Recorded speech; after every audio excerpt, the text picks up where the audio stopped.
Africa and derive benefit out of collaboration and building the kind of consortium. Deputy President Rigathi Gachagua has assured Kenyans of the safety of their property during the Azimio protest today. Speaking in Mathira constituency, Nyeri County, Gachagua said that the government will fulfill its mandate of protecting Kenyan lives and property. I want to assure the people of Kenya that the government has made elaborate and adequate arrangements to protect life and property. The government has a constitutional mandate to protect life and property of the rich and the powerful. Equally, the same government has an obligation to protect the life and property of ordinary Kenyans.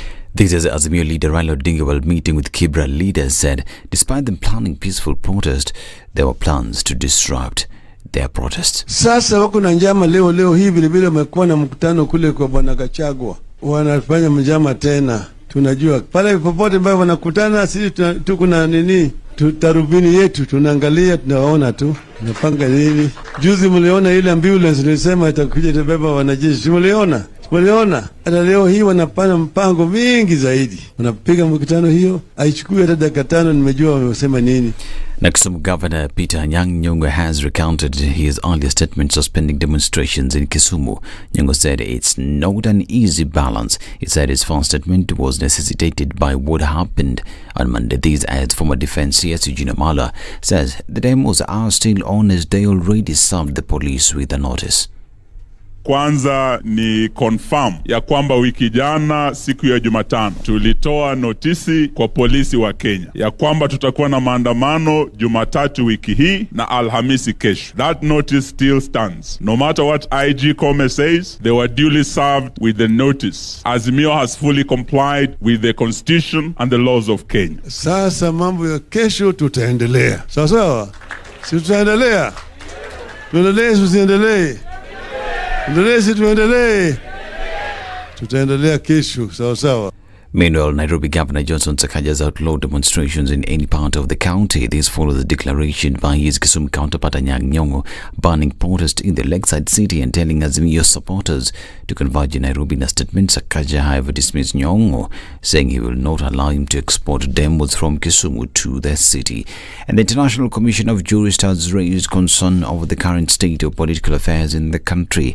Christina Lai from the Commission says the protests are becoming the basis of continued violation of constitutional and legal imperatives as well as of the fundamental rights as per the Constitution. The Commission said it was alarmed by the statements of Interior CS Kithure Kindiki. ICJ Kenya is also alarmed by the statements of Professor Kithure Kindiki, Cabinet Secretary to the Ministry of Interior and National Coordination, that he would present to Parliament proposals to alter the Public Order Management Act, many of which are unlawful. We posit that any changes to legal and policy frameworks that react to the protests in public order management must not overreach the letter and spirit of the Constitution. And the government is warning protesters of our opposition Azimio la Umoja One Kenya Coalition Party mass action protest today. Interior Cabinet Secretary Professor Kithure Kindiki in a statement cautioned Kenyans over participating in violent demos, saying the police would prevent them at all cost. Kindiki citing violent spectacles witnessed on the 2 consecutive Mondays during the demos, including looting, destruction of public amenities and disruption of daily activities, said the occurrences could possibly turn the country into anarchy. The CS called out violence against police officers, asserting that protesters were the ones provoking the security officers to use force. He also called out looters in Kisumu, Kibra and former President Uhuru Kenyatta's farm in Ruiru and the Raila Odinga-owned East Africa Spectre Limited, saying they will be brought to book. I'm Dennis Aseta. Good morning.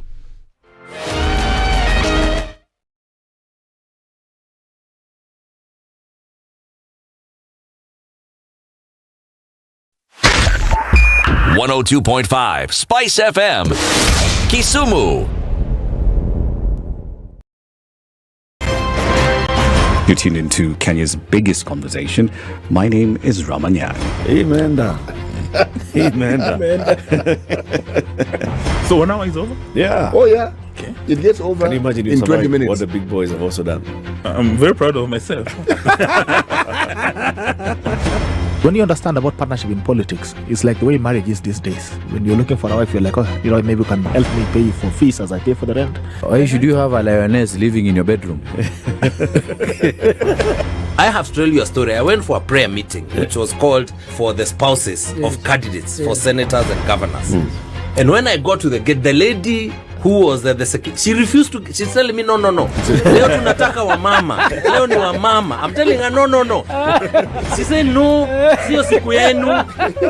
And I thought, there's a problem here, you know, because if it was a man, but this was a lady. It will be called First Ladies until you change the name. The Situation Room, Kenya's biggest conversation.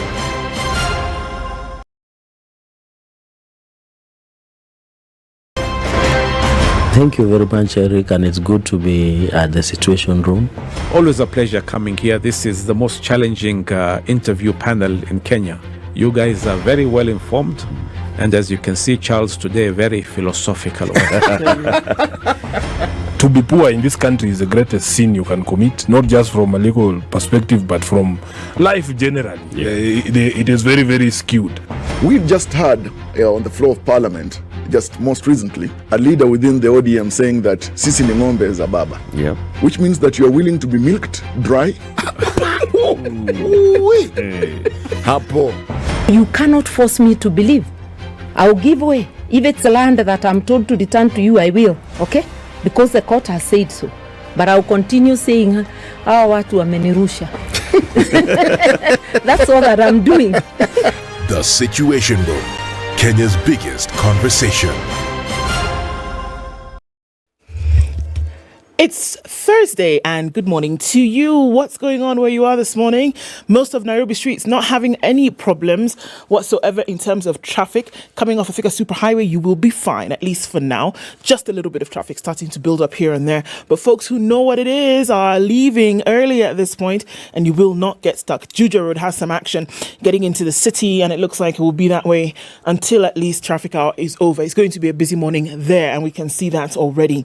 Coming off of James Gishuru, not so bad. We're seeing some traffic then seeping over towards Mzima Springs and it's going to spill over to James Gishuru, which then will spill over off of Waiyaki Way this morning.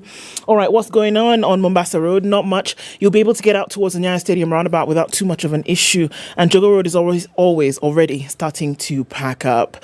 Let's see what Thursday turns out to be. Let us know what's going on where you are. SpiceFM KE on Twitter.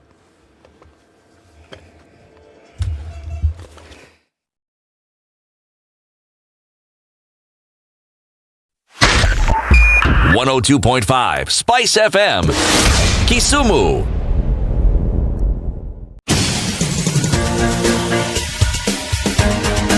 This is the Situation Room, the home of hard-hitting political commentary and penetrating insights about the state of the nation. This is a talk radio experience like no other. The Situation Room, a place for hard truths, debates, and elevated conversations. The Situation Room, witty, political, engaging, deep, controversial. In the room, we have C.T. Muga, researcher, academic, seasoned political observer, a fountain of wisdom in these politically uncertain times. Ndu Oko, Nigerian by birth, Kenyan by choice, communications expert, Pan-Africanist, a truth seeker and believer in people power, and Eric Latin, agent provocateur, the man in the chair, seasoned journalist, news hound, a man who believes in punching up, not down.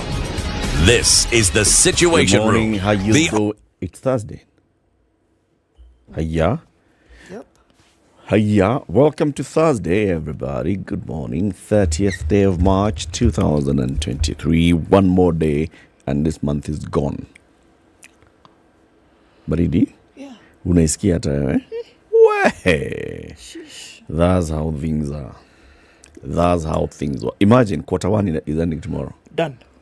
Quarter one Since gone. we've been saying Q1. By the time Q1 comes to an end, ndio hiyo Q1 imeenda. Imeenda. Just like that. What's this, bwana? Hata hatujaanza kuzoea. Tabidi uzoea, my friend. What? Tunaanza kuzoea 2023. Haya. Okay. Anyway. Uko fine lakini. Mimi niko fine sana.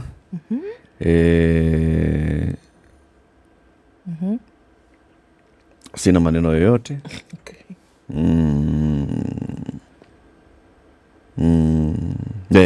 Nashukuru tu Mungu. Yeah. Yes. Hivyo tu. Sawa. Sina mengi ya kusema.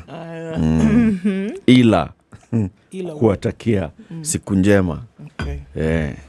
Bwana Muga, Yes. hujambo? Sijambo kaka. Uko mzima lakini? Kabisa. Na wewe dadandu? Mimi niko salama kabisa. Yes. Wanashukuru.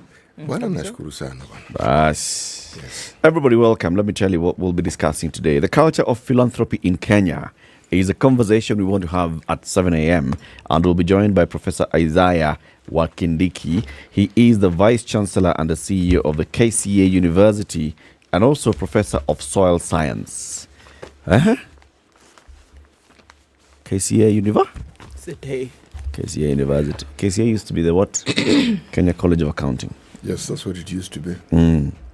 Just like Thika Technical College and Thika Institute of Technology was once Thika Institute of Technology. It still is. I was going to say, huh? What a shame. Oh my God. Jinga sana. We're here waiting with bated breath. Was there a change overnight? Technology. Is there anything called Thika Institute of Technology? What this guy is talking about? Anyway, 7 a.m. Keep it here for Professor Wakindiki to talk to us about the culture of philanthropy in the country. At 8 o'clock, today is Thursday, and therefore, Justice Thursdays. Honorable Justice Dr. Frida Mugambi is a judge of the High Court of Kenya. She will be here with us at 8 o'clock to talk about an upcoming symposium. It's a third regional symposium on greening judiciaries in Africa. Kufanya judiciary ikuwe green. As opposed to? As opposed to? Not Grey. green.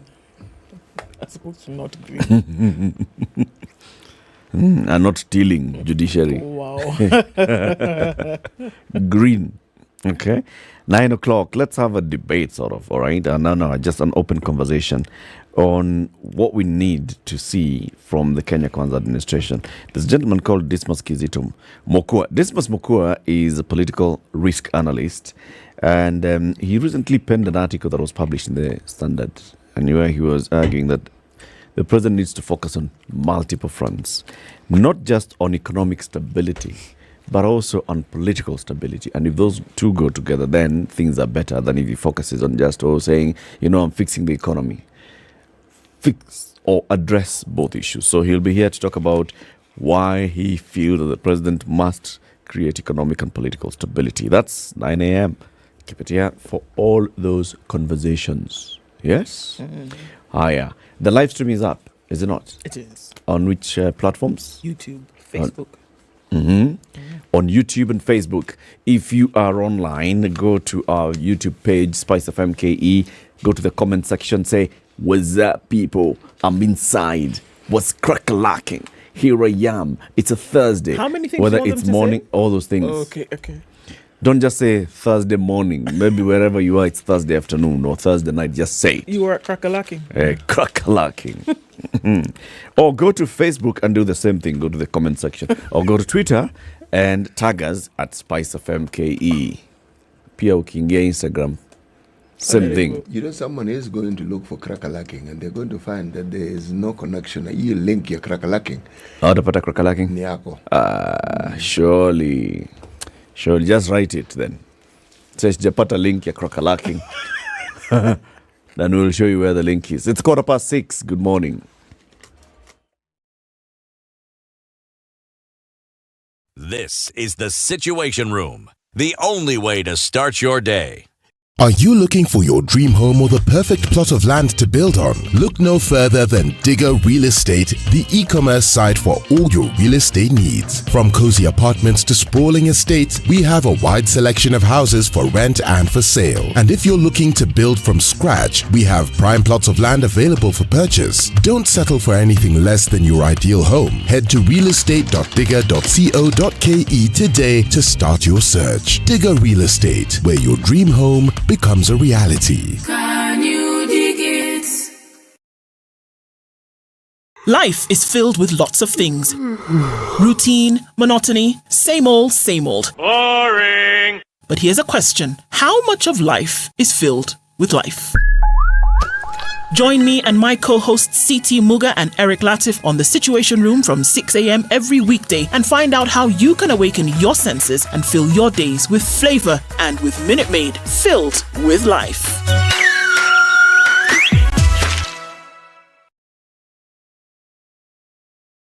I'm sure you're wondering how you can spend less and get more as we approach the Easter period. Well, the Standard Digital e-paper has a solution for you, and it's the half-price Easter special. For all news and entertainment buffs who look for a credible source of information and content they love, well, this one's for you. We're offering you a chance to pay half for the full story and all the extras. Instead of 6,199 Kenya shillings, pay 3,099 Kenya shillings and stay on top of what is happening across the globe. At your own convenience, for less. This incredible offer is valid till 30th April 2023. Subscribe now. Visit epaper.standardmedia.co.ke and enjoy the half-price Easter special. Get the full story all year long.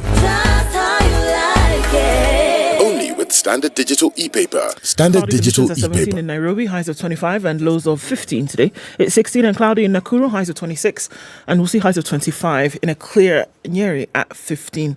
It's 13 and clear in Eldoret, highs of 24 and lows of 13. Looking into a clear Mombasa at 26, we'll see highs of 32. We'll also see highs of 32 in a partly cloudy Kakamega.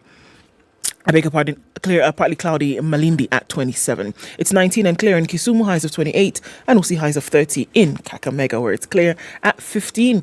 Partly cloudy at 18 in Kampala, highs of 27, and we'll see highs of 31 in Dar es Salaam, where it's clear at 24. It's 13 and clear in Johannesburg, highs of 23, and we'll see highs of 33 in a cloudy Lagos at 27. It's 23 and cloudy in Kinshasa, highs of 30, and lows of 23 into Thursday. Looking out into a sunny Beijing Thursday afternoon, we'll see highs of 25 and lows of 9.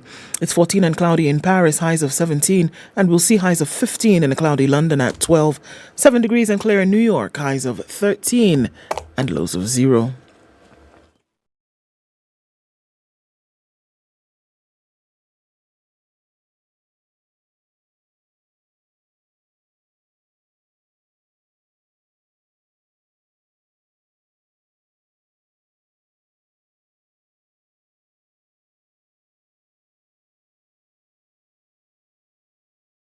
Mature, intelligent talk every morning.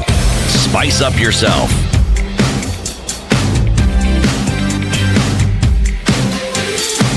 Minutes after 6. Mornings done right. 94. Francis is crackalacking out of Mombasa County and says, good morning. Robert Tobago is also where? In Mombasa. Odero Jr. is not in Mombasa. He's at the Great Wall of Kino. I want to see this Great Wall of Kino. See what's inside. Gashuhi Titus says, good morning, team. Tuned in from Tala, Brian Gichana this morning. I am watching and listening you very clear from Nakuru. Okech Wellington, good morning. Good morning. Charles Daniel, we see you. Good morning, man. Good morning. A new day, new opportunities, locked in as usual. Indeed it is. Kalosian Kid says, good morning, listening from Ukunda and Diani. Na hii Thursday, vile imetulia inaweza enda maandamano ujikute uko peke yako. Okay, sawa. Good morning, says Atieno. It was my mom's best friend's night stay. What? My mom's best friend night stay yesterday. Mama Grace Onyango. Okay, a tribute to your mom's best friend. We hear you. My I mom's get it best now. friend night stay. What's that? It's a vigil. It's a vigil. Yes. Oh, for Grace It's a Onyango. vigil for Grace Onyango. Kenya's Kenya's first woman, all except women rep and governors. The first woman MP, all right. Okay. Simon She was first woman everything. Woman everything, yeah. Simon Odhiambo says, good morning. If you can be loud and clear in Magarini, why not Migori and its environs? 102.5 is not. What's wrong? Why are you angry, Simon? See, these are small problems we can fix. Angela Nyangs is tuned in this morning. Evans Nyangano is also tuned in. Shanghai is where Lucy G is. Jane Duta. Lucy G, I'm good telling morning. you, in Shanghai. Mm-hmm. Jane Duta says, good morning. Muga, Ndu, Latif, thank you. Top-notch, educative. Good day to you, Sister Nice. Who else is online this morning? Trinity of Hot Seat. You fellas look amazing. Miss Kia.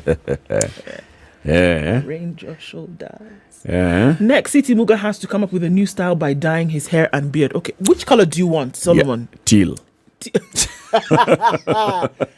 We are greening the judiciary. We are tailing Muga. There you go. We'll do it. Don't worry.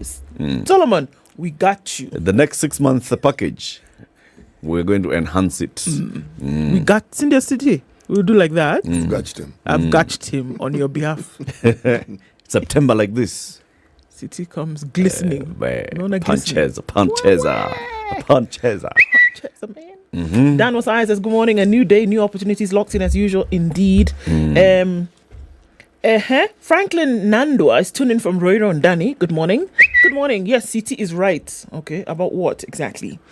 Mount Kenya University used to be Thika Institute of Technology. No, that is not what City said.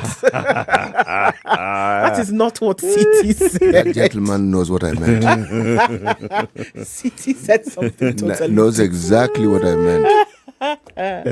Zeki, good morning. And Kitita Edward is listening to the show, as is Helen Yakindan Chokona. And Arnold Ondigo says, good morning, listening in from Kisumu. Langat Kipkirui says, happy Tear Gas Day. What is that? That's not a thing, man. Hadi Hassan Hadi says, Jambo, imeanza huko wapi, nini? Huko kwetu Mombasa bado tumlala. Nini imeanza huko? Ila mesiano imeanza. Okay. Oyaore, Onjiko is greeting. He's tuning from Awasi in Kisumu County. Many people online this morning. Kay, Helen, Honorable Maingi wa Wamboi. Good morning to you. Tiriwa, we also see you having tuned in just a few minutes ago. Everybody, karibuni. Karibu kila mtu. Another special shout out to Lucy G. She says she's in Shanghai. Yeah. Lucy G, salimia Mr. G. And Toto G's. Allah. Do you know Lucy? Yeah, I know Lucy. Okay. City, the proverb? Yes. We are still in the country of DRC, République Démocratique du Congo. Alrighty. Okay. This one is interesting. What is said over the dead lion's body cannot be said when he's alive. What is said over a dead lion's body cannot be said when he's alive. Dare. You dare say when the lion is alive. Kama wewe ni simba. See, we rested the case of the monkey yesterday. Today we've moved to lions. Today we're speaking about lions. Yes. What is said over the dead lion's body cannot be said when he's alive. Alrighty. Let's look at the headlines. Okay, on the front page of the Standard this morning, the buck stops here with 1, 2, 3, 4, 5, 6 gentlemen on the front page. President William Ruto, Deputy President Rigathi Gachagua, IG Japheth Kome, DPP Nordin Haji, Interior CS Kithure Kindiki, and Azimio leader Raila Odinga. The dust is yet to settle on the chaotic events of Monday, and another round of demos is on today. The 6 men below bear the greatest responsibility of defining the course of events and maintaining the nation's stability for millions looking up to them. Will they step up to the plate is the question on the Standard. Salary relief for 45,000 nursery school teachers. Yes, we saw that there was a cap on their salary. It's gone to court, and court has said, well, okay, we're going to halt this thing for now, pay them what you ought to pay them, and let's have this discussion. We'll look into details of that. Children, keep off parents' land deal. That's another interesting headline. We'll look at it. Monica murder. Maribe, Joey have a case to answer. You thought this one had gone away? Not quite yet. It was being deliberated as to whether they would stand trial for this, and court yesterday said they have a case to answer. We'll look at details of that story as well. Fallout in Ruto camp as the US wades into the row. The famous Senator Coons met with both sides yesterday. He was in the country with his own entourage. Deputy President Rigathi Gachagua met with US Senator Chris Coons at Harambee House Annex in Nairobi yesterday. And then Coons later held a meeting with Azimio La Umoja One Kenya coalition leader Raila Odinga. So that's interesting to see the US making a second trip in 6 months to the US. To Kenya from the US. Okay. CT, this is a story that you've talked about quite often, and now somebody's telling the story of your thoughts. How banks made billions as other sectors struggled. That is also there. This story of what the courts have decided: you can now sell land without your child's consent. Reprieve for ECDE teachers as court halt pay cut order. And there's a poll that was done, and the cost of living is the biggest worry for the majority of Kenyans. That's on the back page of The Nation today. Okay. The Business Daily. Business Daily is coming off of that story about banks making a lot of money. The Kenyatas, the equity boss, top in 63 billion shilling bank dividends. Okay, the families of Jomo Kenyatta and former Central Bank of Kenya Governor Philip Ndegwa and Equity Group Chief Executive James Mwangi are among the top beneficiaries of the combined 63 billion shilling dividends that Kenya's listed banks are set to pay. So all those banks, combined, they made 63 billion shillings. They made a lot of money, and they decided that dividends cumulatively, all of them, 63 billion shillings can pay out like this. The Kenyatta family is going to receive 924 million shillings from NCBA. Just their shareholding hapo kwa NCBA, hii mwaka peke yake, 924 million shillings will come as dividends. The Ndegwa family also, who are also shareholders in NCBA, are going to receive some 876.65 million shillings as dividends. James Mwangi is going to receive some 685 million shillings from equity. Binafsi. Kama shareholder, Okay. 685 million shillings as a equity. Now we don't know whether it's his salary, his bonus, because you see he's an employee of the bank. Sasa hiyo ni mambo ya hiyo ni employer relations. This is shareholder issues, dividends. 685 million shillings. There's a gentleman called Gideon Muriuki who is the boss of Cooperative Bank. He is also a shareholder in Cooperative Bank. He is going to receive some cool 154 million shillings from Coop Bank. There's a gentleman that we talked about the other day, Balubai Chotabai Patel, one of the big investors in the stock exchange. Mr. Patel is going to receive some 139 million shillings from Cooperative Bank and ABSA. And then one of the other shareholders of Equity Bank, Peter Monga, will receive 37 million shillings. So Peter Monga is receiving 37 million shillings. His co-shareholder, James Mwangi, is receiving 685 million shillings. Invest more and Get more. That's the lesson. Yes.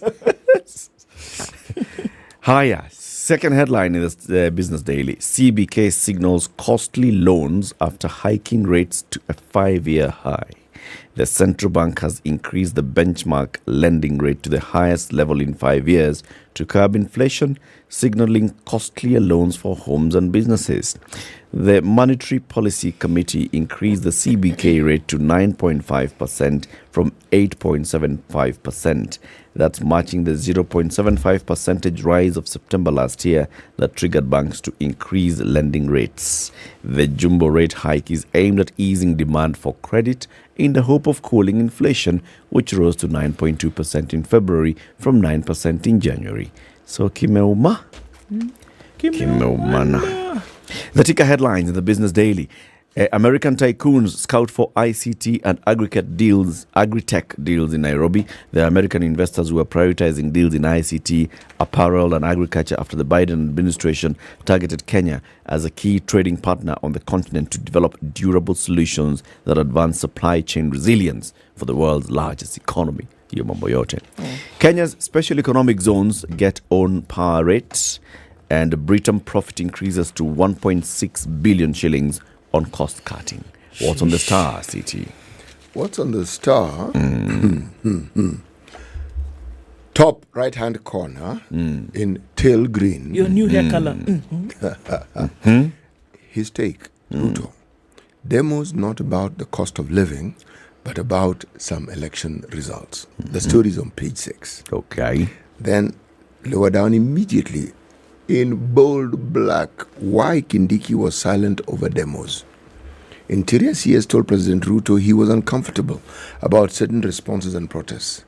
This is allegedly what he said. Okay. Yes, this is... Are they quoting him directly? No. Did they speak to him? Or did they speak to the president? No. Let me just read this so that you understand. Please. Interior Cabinet Secretary Professor Kithure Kindiki reportedly told President William Ruto he was uncomfortable with some of the decisions the government was making regarding opposition demonstrations. Okay? Yes. Okay, then lower down. Raila meets Nubian Christians over demos on. This is a meeting that took place at the Jaramogi Oginga Odinga Foundation in Nairobi yesterday. Then there's a picture of President William Ruto, the picture of Deputy President Rigathi Gachagua. Yes. The picture of the Deputy President is taken in a school in Kangosho Secondary School. It's in Madera, Nyeri. Nyeri County. And the picture is of Dr. William Ruto and Alexander De Croo, Prime Minister of the Kingdom of Belgium. Okay? And this is very interesting, really. It's very, very interesting. These are pictures. Okay, now, if you look at some of the smaller headlines on the front page, CS Kindiki, 2,000 invaded and stole from Uhuru Farm. That's the story you found on page 3. We'll talk about that. Now, below that, Joey Maribe have case to answer in Monica murder. The death of a young lady took place over five years ago. Now, it has been determined that Joey and Maribe have to come to court and answer to the charge of murder. Yes. Tutaangalia in details. 27 minutes to 7, Kenya's biggest conversation. Minute Maid reminds you. So you can, first of all, just get out of bed like this. You're trying to get your bearings. Minute Maid. Do like that. Do like that. Calms you. Allows you to say, okay, here we are, folks. Everything is intact. Have a cha of Minute Maid. Gives you that kind of focus. And then later on, when you sit down now to have breakfast, Minute Maid comes in again handy. You can have Minute Maid as many times. You can have the Minute Maid many times.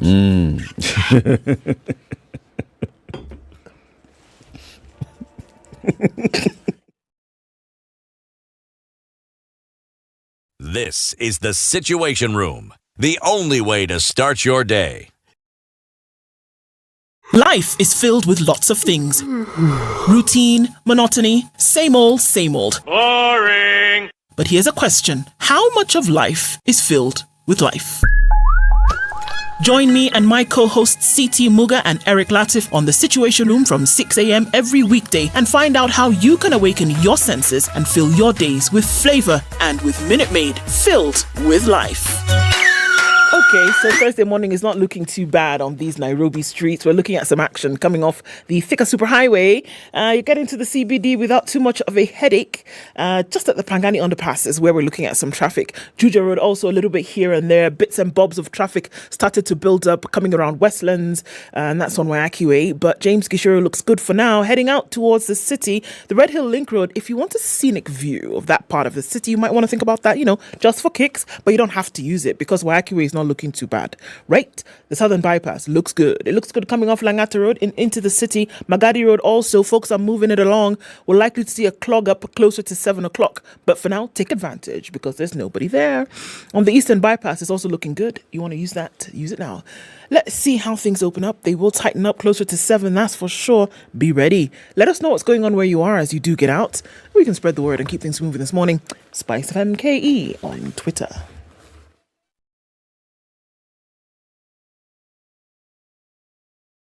Spice and everything nice. All right. Spice up your life. Mature, intelligent talk every morning. Spice up yourself.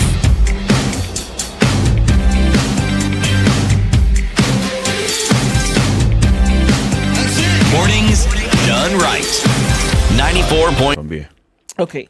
So it is indeed the case that has been in and out of the news for the last 5 years or so. The Monica murder. Maribe, Joey have a case to answer. This is carried on page 6 of the Standard today.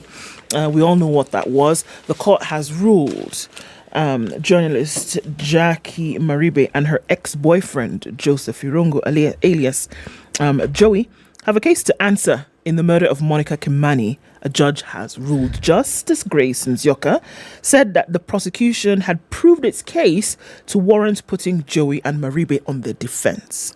Okay? This puts the ex-lovers at risk of getting the maximum sentence of the death penalty should they be convicted. I quote, "I have had the benefit of going through the evidence and submissions, and the court is satisfied that the prosecution has established a prima facie case to place each of the accused persons on their defense." So for her, this is the quote from the judge, according to her, no, beyond doubt, that the evidence proves that they actually need to come and say, hey folks, what is this? Come and defend yourselves. This is what the court is asking. These guys have brought some pretty damning stuff against the two of you. Now come and tell us, explain it all. Justice Njoka's decision means that it is a turn of Joey and Maribe to bring their evidence and witnesses to prove their innocence in the murder of Miss Kimani.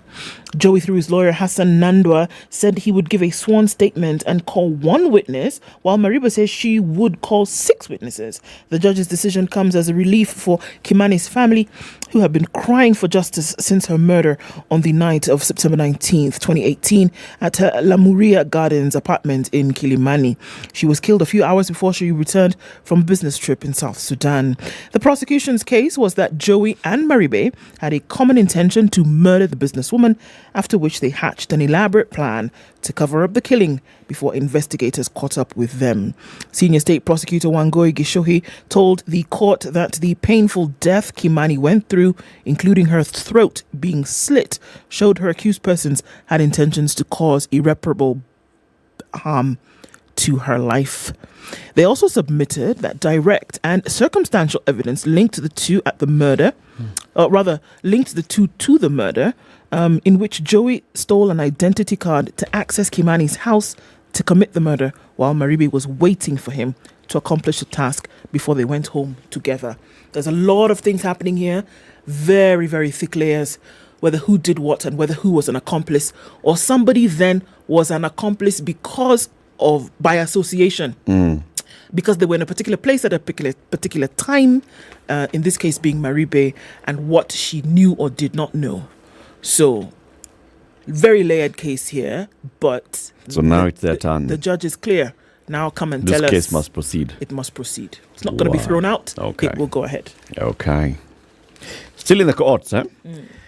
There's something that happened a couple of years ago. So let's start with 1969. One mzee passes on, and another mzee called John Ayenda inherits property from that mzee in 1969. Okay? Now, many years later, John Ayenda marries 2 wives and has many children. Now, he at some point decides in 2012 to sell a portion of his land. inherited land. At some point, he decided to sell a portion of this land. He sold the property to two gentlemen, Edward Makori and Stephen Amwolma. Okay? Those two bought the land, paid for it. In fact, one of them, Mr. Amwolma, told the court that he lives in Lamu, he's a driver. He bought the property, this piece of land at 3 million shillings, a parcel of this land. Unfortunately now, John Ayenda, who is the one who is selling this land, has some two sons who went to challenge the fact that their father was selling off this land. The sons are Jack Orangi and Donald Busire.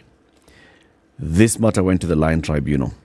The Land Tribunal agreed with the sons and said, Mzee, this land you inherited, you are supposed to pass it on to your sons. Okay? So, the issue of selling it off to these two gentlemen, no, it shouldn't happen. This should be reversed. Those two gentlemen who bought the land went now and took this case to the High Court and said, first of all, we were not heard by this tribunal, but also we are challenging the outcome, the decision of the Land Tribunal. Now, yesterday, Justice Munyao Sila ruled on this particular matter. And he said, it is time that children stopped having a notion that what belongs to their parents also belongs to them, and that their parents must subdivide land to them in particular manner.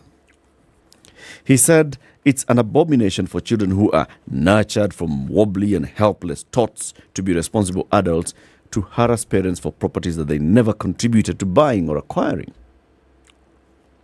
Can I ask? Ask. Did the father buy this land or did the father inherit this land? The father inherited it. Is in possession of the land. Okay. Did the father buy? You see, if indeed the father did buy the land, yes, and it was his, and it wasn't something that was passed down, the argument that judge is putting across would have traction.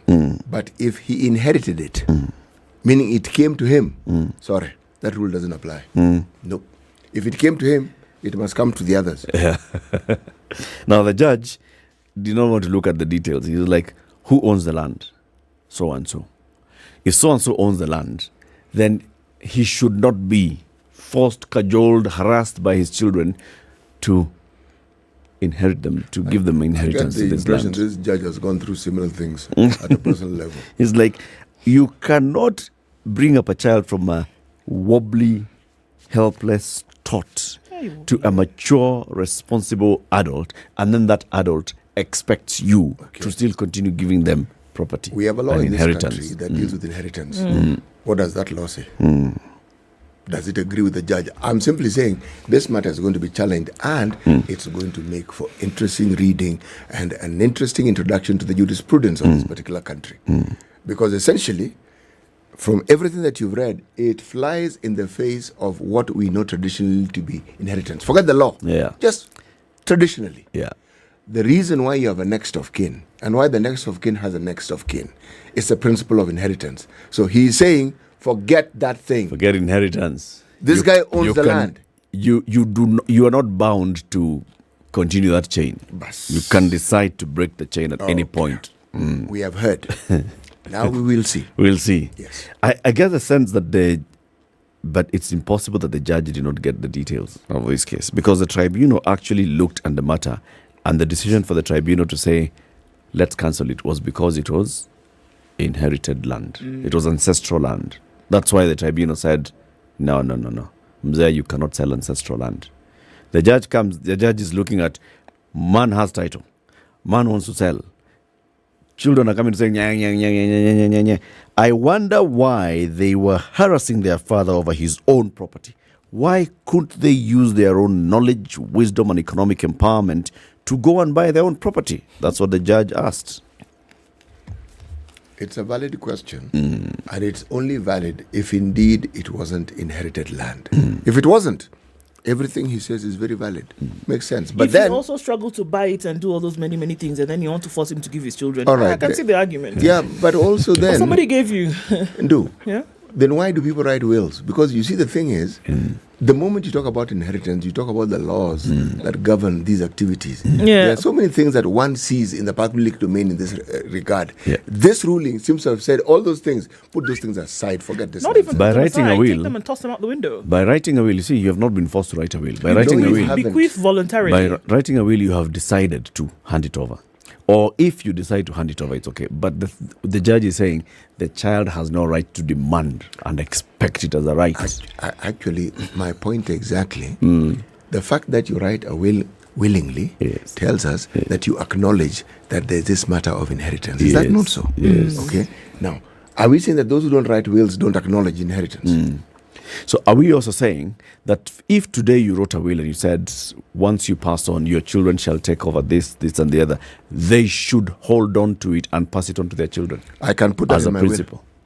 If you don't put it in your will, then you said, if I die, this particular vehicle shall go to so and so. You know, the thing is, I think... Are you saying that so and so cannot dispose of that property? They have to pass it on. I think why it's so unsettling is that now that you have something as dictatorial as the law coming in here against a practice that has been unspoken but is traditional. You see? Yep. It's unspoken. It's just assumed that ancestral land will pass on. And that, I mean, it's almost a taboo to think that you want to sell ancestral land, right? And that you're even looked as a pariah in the community, that they say, Eric is the guy who sold his father's land or sold his grandfather's land. But now the law is stepping in and says, hold on a minute, doesn't matter. You can sell it if you want to. It's never been out in the open like that. It's always been unsaid that you don't sell ancestral land and that it's assumed that you will hand it over to what constitutes ancestral land? So let's say today you have inherited land from your parents who inherited it from their parents. Yeah. That's ancestral. Yes. It's been in your so line. That's lineage. It's in your genealogy. That's ancestral. Yes. And so we assume that everybody who is living here has basically acquired something that was passed on to them. Because everybody gets something passed on to them. So the one who is selling, why are they selling? Because if you say that you have then you inherited this one and then you have bought this one that you're buying, this person who's selling, where did they get it from? Well, the thing is, what happens with a lot of ancestral land? The patriarch or whoever is there divides that land amongst his children. It was among the sons. It's only recently now we're seeing that daughters getting now a once piece. it is divided, then demarcation and all that took place, then people now have titles. Yes. So now, instead of one big parcel of land, it's been subdivided and you have yours. Now, the moment there's a title, that land starts getting sold. That also is part of the practice. But now, the issue of inheritance, many court cases that I've read about is precisely that. Land, patriarch subdivides, gives father. Father says, title, in my name, start selling. Children said, what do you mean? What will we get if you sell it? What the judge is saying, and the part that I agree with, this thing of sitting back, because he seems to be addressing sitting back and waiting to inherit land instead of trying to acquire your own, saying, get off your lazy XYZ and please move forward and ensure that you acquire your own land. You're the one who's crack-a-lacking today. Oh my God. Another story. Let me look at the star. The star. Okay? Man. You know, there's some stories I don't talk about. They're a bit morbid. So I'm not going to read good, but no, forget it.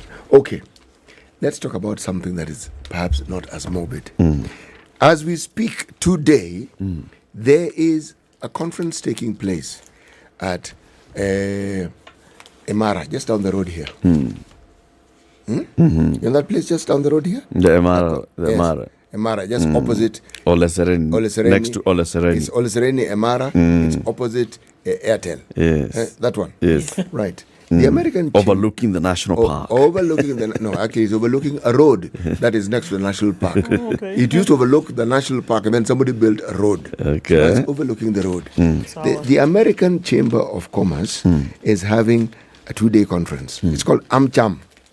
Yeah. Now, why it started yesterday it's taking place today again.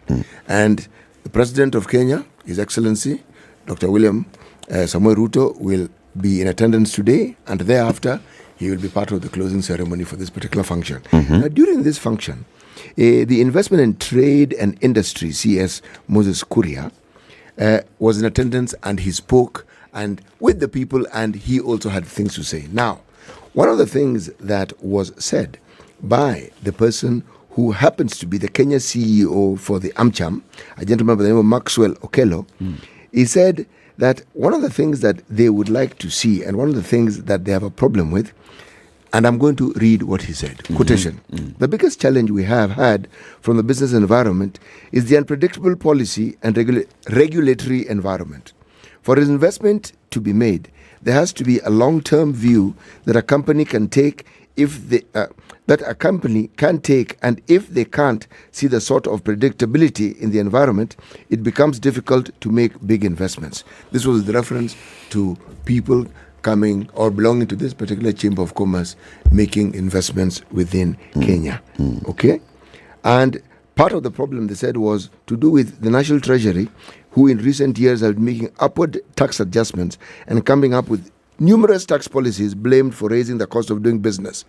Essentially, they're saying businessmen would like to come and do business, but the cost of doing business is not as conducive as it could be. And they were appealing to the Minister for Trade and Industry, kindly look into this thing and ensure that this trade and this investment that we are speaking of is given a fair hearing and a fair chance. Yes. Big one, eh? Big one. Okay. Yes, so we were all up in arms when we saw that the remuneration for ECDE tutors was going to be cut. But now nursery school teachers can smile, for the court stopped government plans to reduce their monthly salaries by half. For the life of me, I never understood why that was the case, but okay. Justice Anne Mwaura ordered the government to retain the current salaries until a case filed by the Kenya Post-Primary Education Teachers Chairman Omboko Milemba is heard and determined. Milemba sued the Salaries and Remuneration Commission after it recommended a review of their salaries. Let me just state for caveat purposes here that it is the same SRC that then sets the guidelines for salaries for public servants, for state officers, etc., etc. N'est-ce pas? Same, not another one.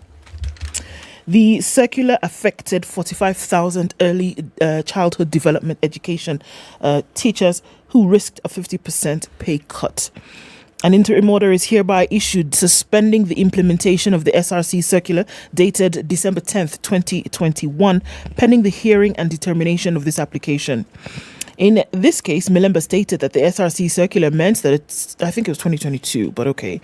In this case, Milemba stated that the SRC circular meant that a nursery school teacher will be earning half their salary, meaning some will get lower salaries than those house helps who earn 13,000. He stated that the minimum wage set by law is at least 13,572. The court heard that there were 43,874 ECDE teachers employed by the 47 county governments. Only 14,919 are permanent and pensionable, while the majority, 28,955, are only on 3-year contracts. An ECDE teacher takes home at least 15,000 shillings per month.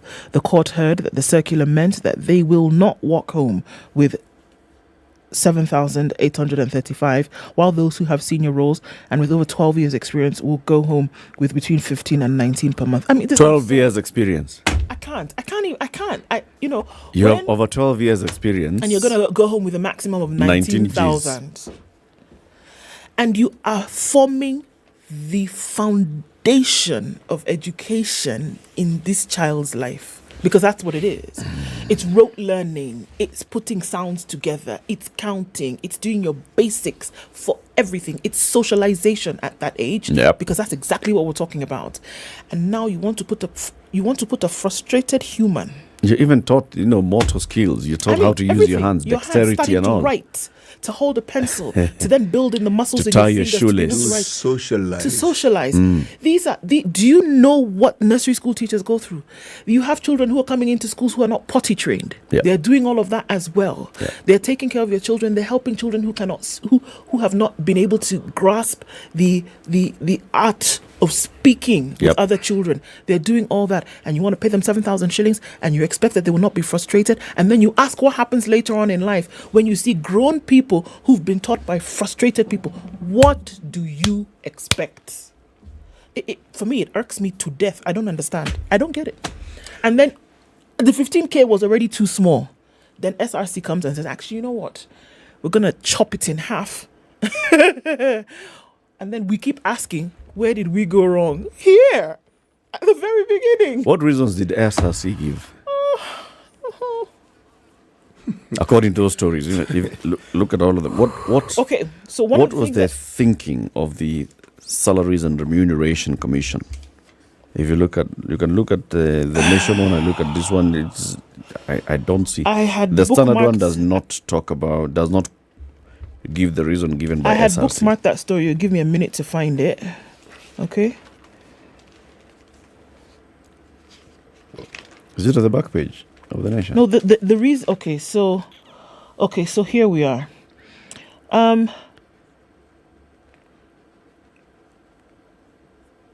No, not here.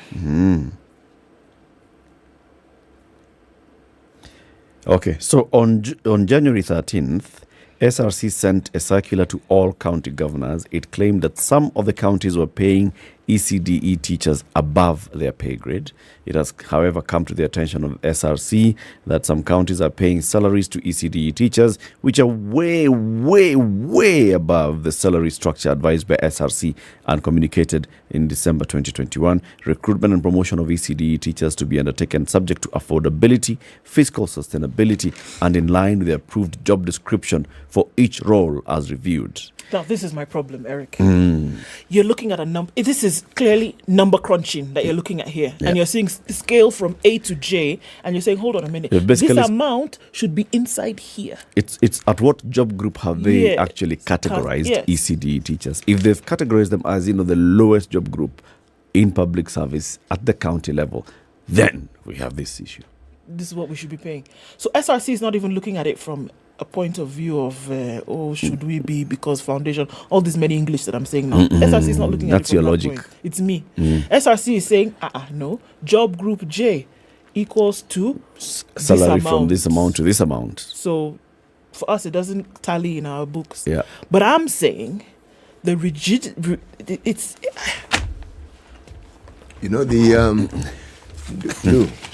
I have a problem having been a teacher because I often ask the question, why is it that we expect to have a population of young people grow up to be responsible citizens when the process of maturing them and getting them to grow into adulthood is treated so shabbily?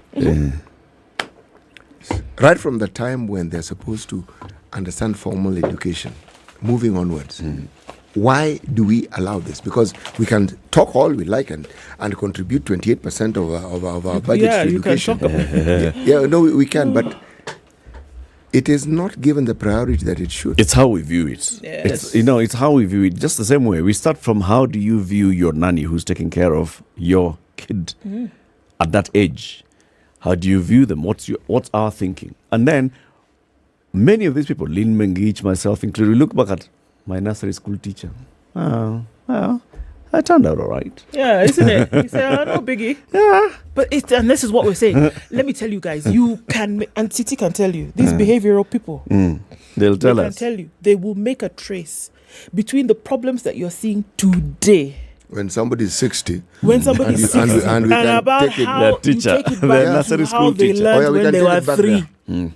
Well, yeah, we look at it and say, if you went to primary school, we blame your nursery as school opposed to teacher. primary school. We blame your nursery school teacher. It's because you went to primary. You went to primary and nursery. Trace it back right there. Anyway, yeah, our conversation is to happen on Aye, how we actually view that stage of learning. If it's early childhood education and development, then we need to think about it, because it also includes development. You're actually developing this child very many things. You're not just And the vanguard of the development is frustrated, Yes. cannot feed their family. Yeah. What do you expect is going to happen? Anyway, we are looking, and we've been looking to have Lynn Mengich, the boss of the Salaries and Remuneration Commission, to join us. She'll come one of these days, or at least one of the commissioners will pose this question and others to her. Good morning. Keep it here for more. In the next hour, we talk about the culture of philanthropy in Kenya. 8:07 a.m.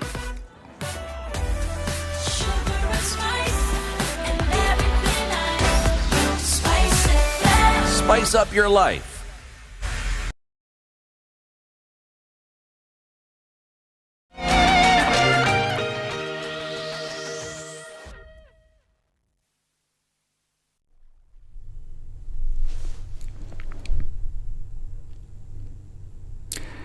Good morning, this is Newswire. I'm Dennis Aseto. President William Ruto now says misconceptions are the existing bottlenecks preventing foreign investments in Kenya and Africa as a whole. Speaking in Brussels, Belgium, during a meeting with investors from different sectors, Ruto agreed to work together with investors in ensuring that they set up shop in Kenya. Sometimes a wrong narrative, a wrong profiling as to how much risk there is actually impeding investments in Kenya and in Africa. And you can also invest in Kenya and in Africa and derive benefit out of collaboration and building the kind of consortium. Now, Deputy President Rigathi Gachagua has assured Kenyans of the safety of their property during the Azimio protest set for today. Speaking in Mathira constituency, Nyeri County, Gachagua said that the government will fulfill its mandate of protecting Kenyan lives and property. I want to assure the people of Kenya that the government has made elaborate and adequate arrangements to protect life and property. The government has a constitutional mandate to protect life and property of the rich and the powerful. Equally, the same government has an obligation to protect the life and property of ordinary Kenyans. This is Azimio leader Raila Odinga while meeting with Kibra leaders said despite them planning peaceful protest, there were plans to disrupt them. Sasa vile umekuwa na mkutano kule kwa bwana Gachagua, wanafanya njama tena. Tunajua pale popote ambapo wanakutana, sisi tuko na nini, tarubini yetu, tunaangalia, tunaona tu napanga nini. Juzi mliona ile ambulance nilisema itakuja itabeba wanajeshi, mliona hii? Wanapanga mpango mingi zaidi, wanapiga mkutano hiyo haichukui hata dakika 5, nimejua wamesema nini. And Kisumu Governor Peter Nyong'o has recounted his earlier statement suspending demonstrations in Kisumu. Nyong'o said it's not an easy balance. He said his first statement was necessitated by what happened Monday. This is former Defence CS Eugene Amala says the demos are still on as they already served the police with the notice. Kwanza ni confirm ya kwamba wiki jana siku ya Jumatano tulitoa notisi kwa polisi wa Kenya ya kwamba tutakuwa na maandamano Jumatatu wiki hii na Alhamisi. That notice still stands. No matter what IG Kome says, they were duly served with the notice. Azimio has fully complied with the constitution and the laws of Kenya. Sasa mambo ya tutaendelea. Sawa? Si tutaendelea. Tuendelee, tusiendelee. And the International Commission of Jurists has raised concern over the current state of political affairs in the country. Christine Alai from the Commission says the protests are becoming the basis of continued violation of constitutional and legal imperatives as well as of the fundamental rights as per the Constitution. The Commission said it was alarmed by the statements of Interior CS Kithure Kindiki. ICJ Kenya is also alarmed by the statements of Professor Kithure Kindiki, Cabinet Secretary to the Ministry of Interior and National Coordination, that he would present to Parliament proposals to alter the Public Order Management Act, many of which are unlawful. We posit that any changes to legal and policy frameworks that react to the protests in public order management must not overreach the letter and spirit of the Constitution. This as the government is warning protesters over opposition Azimio la Umoja One Kenya Coalition Party mass action protest today. Interior Cabinet Secretary Professor Kithure Kindiki in a statement cautioned Kenyans over participating in violent demos, saying the police would prevent them at all cost. Kindiki citing violent spectacles witnessed on the 2 consecutive Mondays during the demos, including looting, destruction of public amenities and disruption of daily activities, said the occurrences would possibly turn the country into anarchy. And religious leaders and foreign envoys in the country have called on President William Ruto and Azimio leader Raila Odinga to hold peace talks to end the existing political crisis. In the peace messages sent to Ruto and Raila, 28 ambassadors and bishops of the Catholic Church in Kenya have expressed their concern following the Monday and Thursday protest. The envoys say that they, as friends of Kenya, are concerned following the violence and burning of places of worship. In addition, the bishops, led by Martin Kivuva, held a meeting with Raila in the process of bringing peace. Ni wazi katika sasa mazungumzo yameanza na tutaweza kuwashirikisha, lakini kwa wingi tungewaomba jamani, kama tulivyo wa Kenya tunajua inawezekana, kwa sababu tukianza kuvuruga zaidi, kuumiza zaidi, tutakuwa tunapotezeana muda. I'm Dennis Asada, good morning.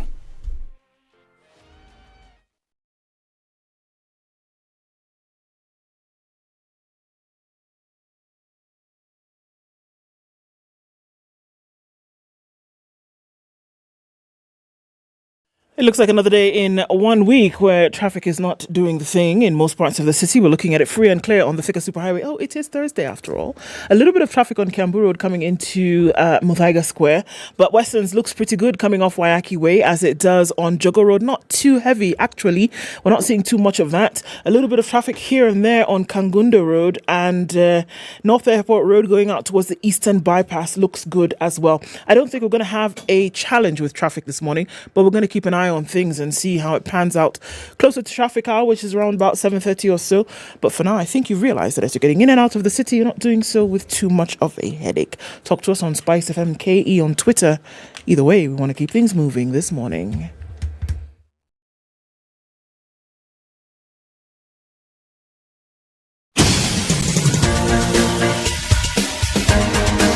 This is the Situation Room, the home of hard-hitting political commentary and penetrating insights about the state of the nation. This is a talk radio experience like no other. The Situation Room, a place for hard truths, debates, and elevated conversations. The Situation Room, witty, political, engaging, deep, controversial. In the room, we have C.T. Muga, researcher, academic, seasoned political observer, a fountain of wisdom in these politically uncertain times. Ndu Oko, Nigerian by birth, Kenyan by choice, communications expert, Pan-Africanist, a truth seeker and believer in people power, and Eric Latif, agent provocateur, the man in the chair, seasoned journalist, news hound, a man who believes in punching up, not down. This is the Situation Room, it's 7 minutes the only way to start your... Welcome to the second hour of the Situation Room. Happy Thursday. It's the 30th day of March 2023. Let's hope it ends as happily as it's beginning this morning, right? Yeah. We are live on KTN Home, SpiceFM, and online on YouTube and Facebook, SpiceFM KE. We want to have a conversation about, the culture of philanthropy in the country.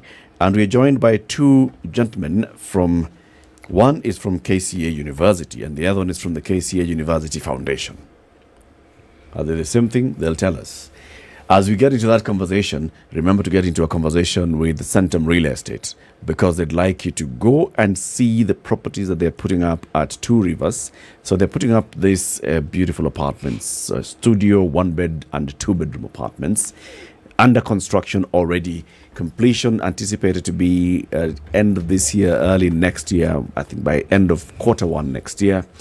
Various prices, various sizes. It's close to it's actually within the Two Rivers Mall development. It's a mixed-use development. So there are offices there are hotels there. There's, of course, the shopping mall itself, children's play area, ample secure parking. You have everything, including a Ferris wheel, the only one in this region. So you can be there enjoying and then you just go home. Or unaamka midnight, unaingia Ferris wheel. Unaangalia Nairobi as the sun rises, you know. A better way to do that than just from your neighborhood. And other people come, unajua huku ni kwetu. Huku ni kwetu.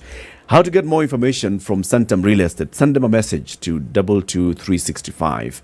On the body of that message, write the words 2 rivers. 2 rivers. You'll receive an automated message immediately that tells you, thank you very much for getting in touch with us. We'll be calling you shortly. They'll also give you a number that tells you you can call us immediately. Or even by the time we call you back, you can get more details and they'll give you a link to their website. It's the best way to engage nowadays. And they'll tell you even how you can start paying and mudogo get into home ownership. The gentlemen who are here with us this morning are Rogers Abongo. He is the Executive Director of the KCA University Foundation. And CPA Michael Ingutia. He is the Director of Special Projects and Alumni Relations at the KCA University without the foundation. Gentlemen, good morning. Good morning. Karibuni sana to Kenya's biggest conversation. Thank you. Asante. So that's at the hot seats. We had actually promoted and said that Professor Isaiah Wakindiki, who is the Vice Chancellor of the KCA University, was going to be joining us. You'll tell us where he is and why you're usurping his seat this morning. But let's first welcome you nicely and warmly. City has the day's proverb. Yesterday it was about monkeys. Today it's about a lion. Mm-hmm. Our proverbs for the whole of this week, which ends tomorrow, from the country of DRC. What is said over the dead lion's body cannot be said when he is alive. What is said over a dead lion's body cannot be said when he is alive. Rogers, what do you make of this proverb? Wow. What are the Batoto Bamungu saying? What is said over dead lion's body cannot be said when it's alive. This is a very interesting one. And what I make of it, by and large, is a dead lion's body is not scary. It would not scare anybody. In fact, if anything, one would want to kind of run away from it because of probably the stench. But a live one would be very scary because you fear for your own life and safety. That's what I would make of it. That if yes. CPA Michael?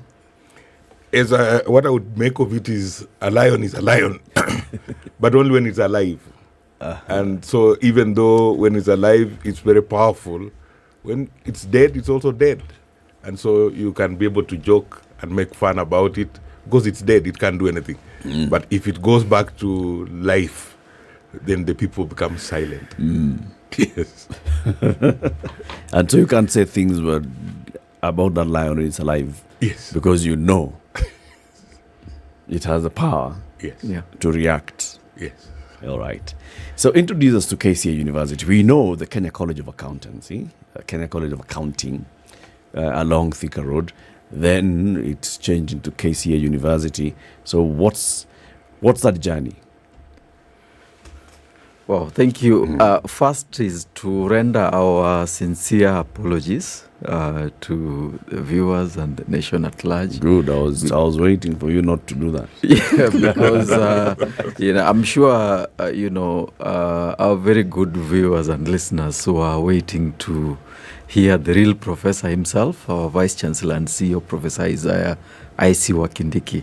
But some emergency came up early morning, really that is work related that he had to attend to. So he was able to graciously request CPA Michael Ingutia, to step in and myself so that we are able to cover this.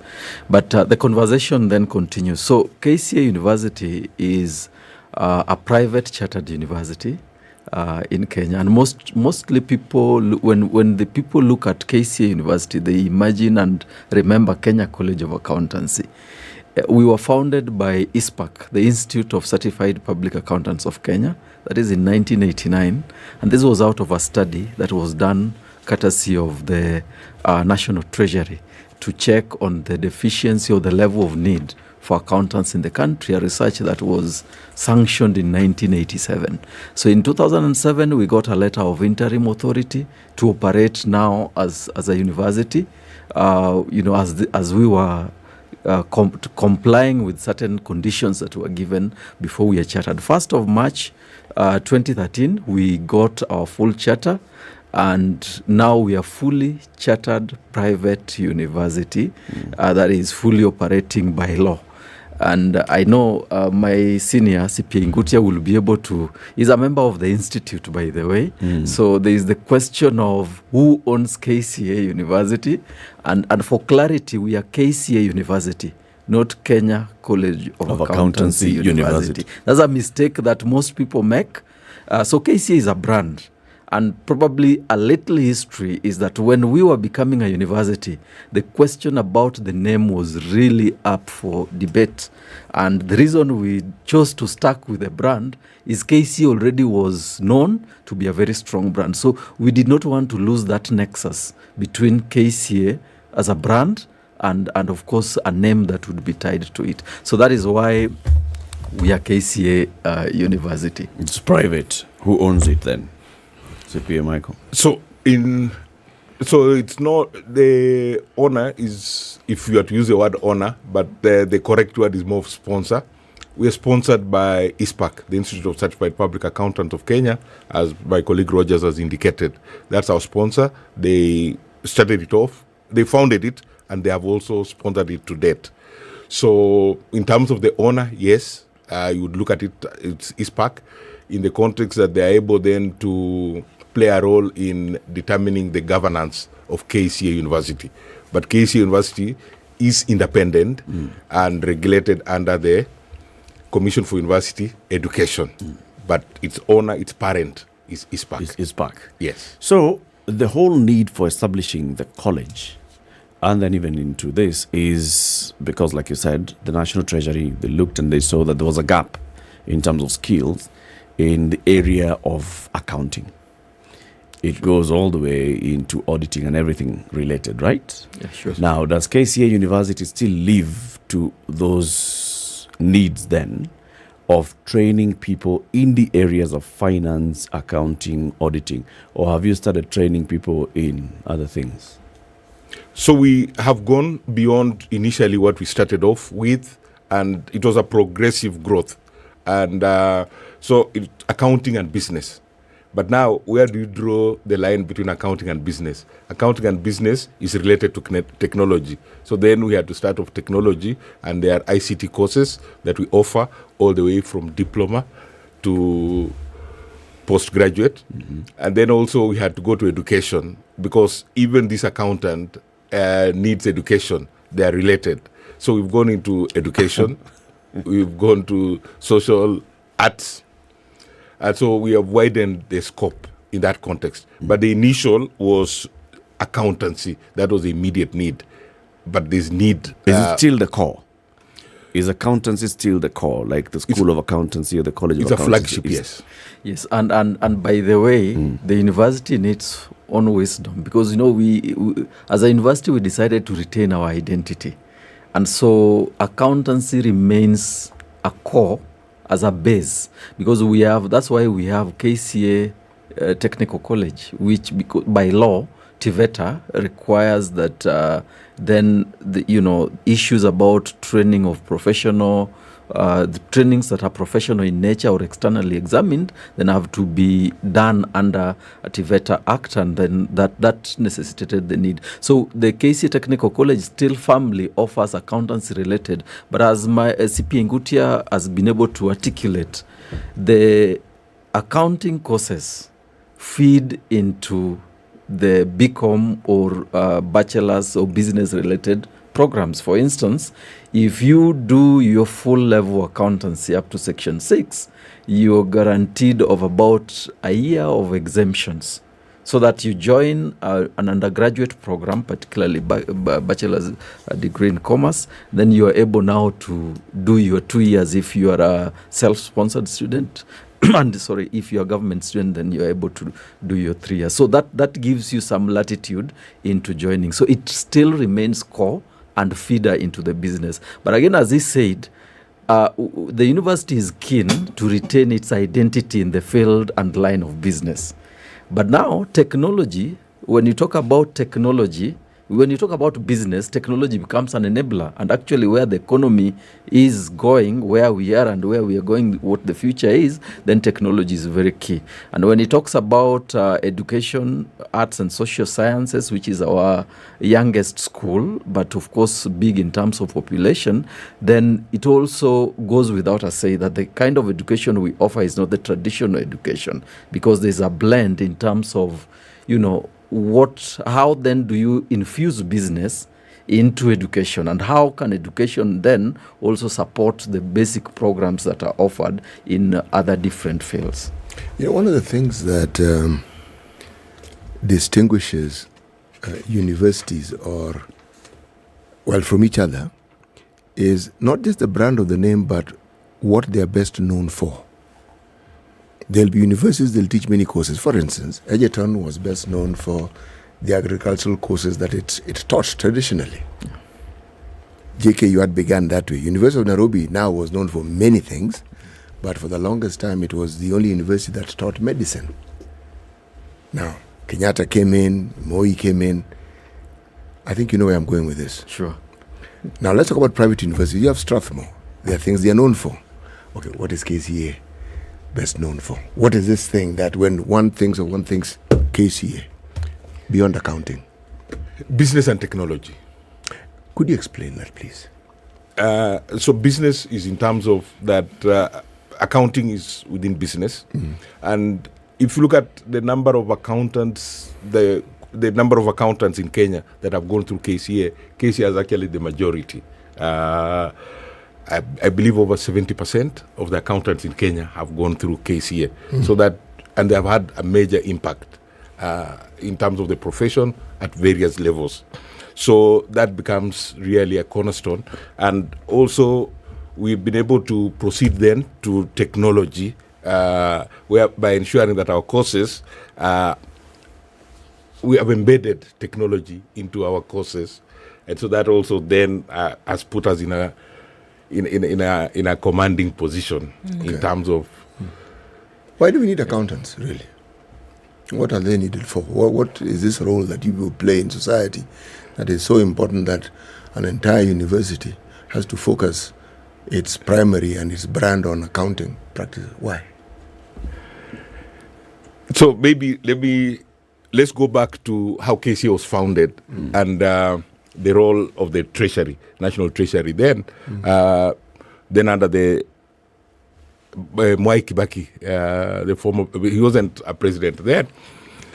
But for the government and for organizations to be able to run well, if there is a place where there are issues on ethics and integrity, they are likely to have finance has an impact on them. So if you have qualified, competent people carrying out the finance function, then you are likely to have more integrity in the finances. If you have integrity in the finances, then organizations are run well. Then the government is also run well. That's the reason why KCA was founded. The Treasury was doing that to ensure that, through ISPAC, to ensure that there are qualified people that are able to produce credible accounting statements that ensure that there's integrity in the financial process, because the loopholes normally are on finance and procurement. So it's important to have qualified, competent people there. I'm going to ask you a tricky question, both of you. Yes. When the Auditor General does their work, or the Office of the Auditor General, these are accountants, they always come up with issues that, should we say, require a little more explaining. They say this is unclear. And usually, forget the national government, within the counties. Now, counties have chief officers who are in charge of finance. I can only believe that they are trained and that they're accountants. If I had to go by what you've said, against the backdrop of the problems that one is likely to face in a political situation, how does the association and, the gathering of accountants, how do you ensure that your members uphold the integrity that Wananguti has just spoken of? Because what you say makes sense. But then what we read and what we see as an outcome of finances being given to certain institutions, and what happens, accountants are involved.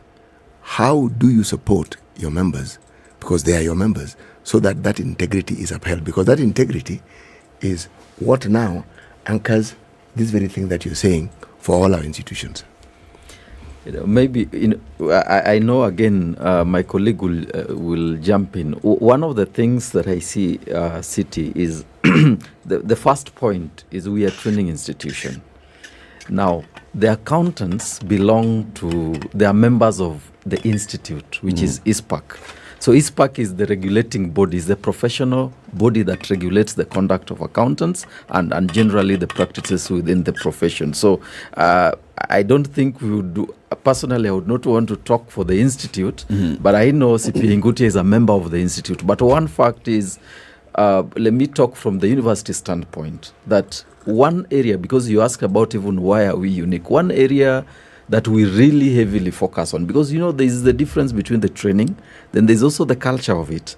When you talk about issues of integrity, it becomes a little more personal, because there are issues that you are taught, but then there are also the culture that you're able to develop either by way of your interaction with the community, circumstances around you, and things like those. So we try really as a university to ensure that even as we train, it goes beyond just the knowledge in terms of accountancy, but it goes beyond to be able to, ensure that our graduates, those who then leave the KCA University, then have the understanding of the impact and the importance. In fact, our Vice Chancellor and CEO, Professor Isaiah Wakindiki, has been very vocal and very keen on matters integrity, and that becomes his, that has been his message all along, and he has lived it, because even within the university, he has, the first thing he did, because he joined us in March of 2021, and the first thing he did was to automate all our financial systems.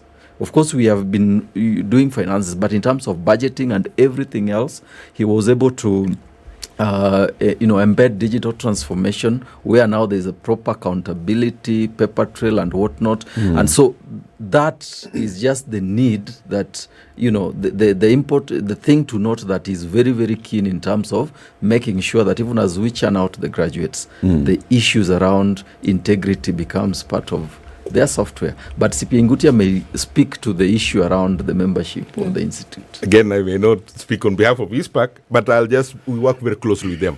And we work closely with them in these two ways. One, there's a membership category that ISPAC has of associate members. And so these are people who are not yet fully qualified. And our students fall in that group. And we encourage them to actually join the institute at that level, so that then they are bound by the standards, the professional standards that the institute has. So that's one way we work with them, by trying to onboard our students to join the institute, so that then they are held to account. Because now once you're a member of ISPAC, like myself, if I have a professional issue, then there's a disciplinary process. I can be reported to the institute, I'll have to explain, and I can be deregistered, I can be sanctioned. So that, in a way, we believe helps to keep accountants in check. And when we are teaching, we teach the best, the standards that are expected of the accountants. And those are international standards. They follow the IFRS, so we're able to teach them. So that in terms of the financial statement, there should be no guesswork. What is supposed to be the statement? It's supposed to be at the international, based on the international standards. So that's one. Then two, we work also with ISPAC in terms of, for those people already members and want additional training, the university has a reciprocal arrangement with the ISPAC, whereby we give discounts to ISPAC members so that they can gain more knowledge, even on other courses, that would then be able to help them be better accountants.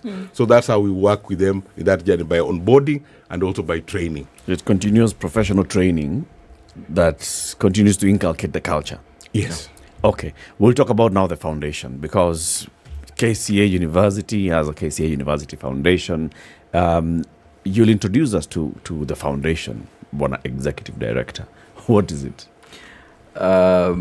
Latif, KCA University Foundation was established last year January. Actually, the formal establishment was December of 2021 by the University Council under the very able leadership of our Vice Chancellor and CEO, Professor Isaiah Kindiki. And why did the university governance decide to establish the foundation? Let me start by saying that we all know the situation of the academia in this country in terms of the financial standing. There's been a strain in terms of when you talk about universities largely, you really talk about not very good financial standing. I would, with authority, of course, with the blessings of our CEO, indicate that KCA is a very healthy university. But we have walked that journey, the turbulence that others are, experiencing. So one of the things that is important to note, unlike many other universities, KCA University does not get any financial support from anywhere. We purely operate and run on the tuition fee that we collect from our students. So that means we really have to sustain our operations. We have to deliver on our mandate. But then we also have to, consider growth in terms of infrastructure and other aspects. So that is where then the university made a decision that going into the future, because we have a very, very robust infrastructure master plan that we need to put in place, actually that already we have started establishing, we needed then to have a resource mobilization arm. So KCA University Foundation is a special purpose vehicle for the university in matters resource mobilization to targeting 4 critical strategic focus areas. Number 1 is infrastructure development, where we need to execute a robust infrastructure master plan. In fact, if you go to KCA today, if you are there 2 years ago, you'll get lost because the kind of gate that will meet you, it's one of its kind. And yesterday, our Vice Chancellor and CEO was able to commission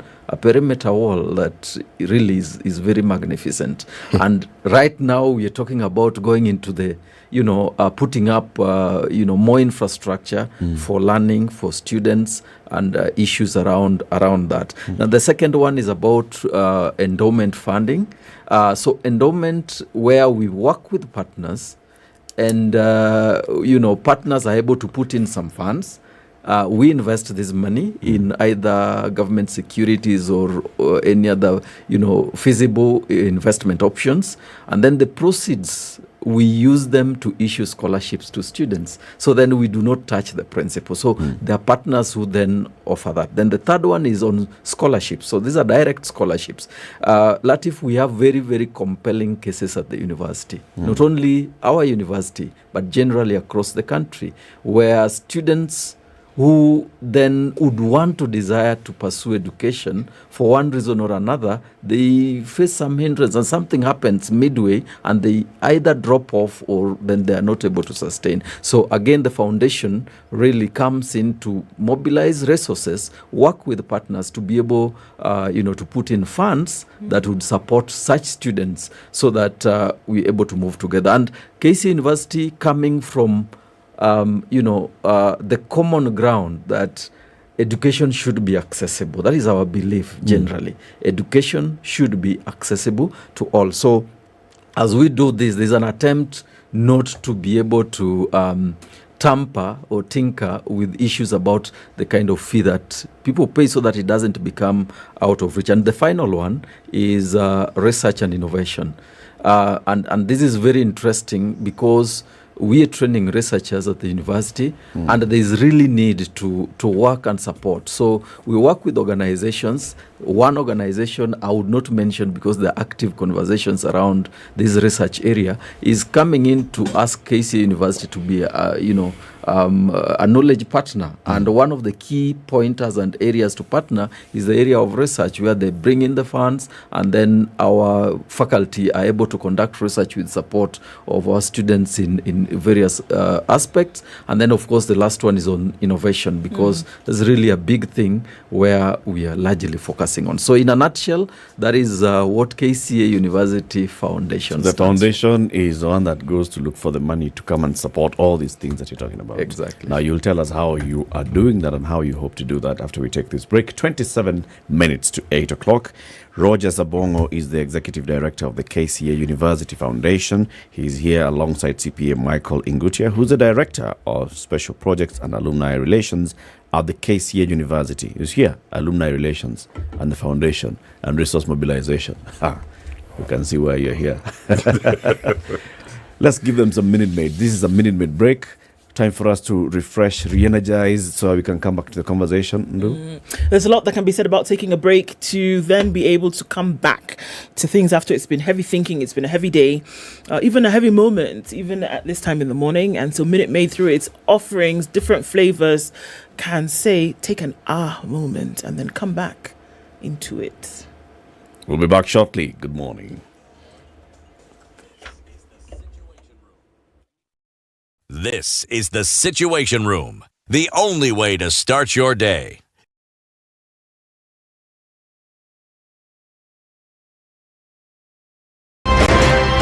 Revenge is for children. It's for kids. When you grow up, you realize the best revenge you can take on somebody is to ignore them. Now, I'm just new in politics. It is not everybody's cup of tea. That's why some people come in one term and that's it for them. Political parties in this country do not have ideologies, whether luring or otherwise. And that is the effect of corruption. Any time an offense occurs anywhere in the country, it is the job of the Inspector General to look into it. Whether it's corruption, whether it's murder, whether it's petty, that is his job. If we have chosen to be a corrupt nation, then we produce corrupt leaders. Everything then becomes chaotic that you cannot be able to change. We'll see highs of 25 in Nairobi today and highs of 26 into Nakuru. At 13 degrees, Nyeri is sunny and 14 is sunny in Eldoret. 26 and sunny conditions in Mombasa, going to highs of 32, and we'll see highs of 32 as well in a sunny Malindi. Mostly sunny conditions at 20 in Kisumu, going to highs of 28, and we'll see highs of 30 in Kakamega today. Kampala is cloudy at 18, highs of 27, and Dar es Salaam is sunny at 25, going to highs of 30. 13 degrees and partly cloudy conditions in Johannesburg, highs of 23, and we'll see highs of 33 in a cloudy Lagos at 27. 23 is mostly cloudy in Kinshasa, going to highs of 30, back down to lows of 23.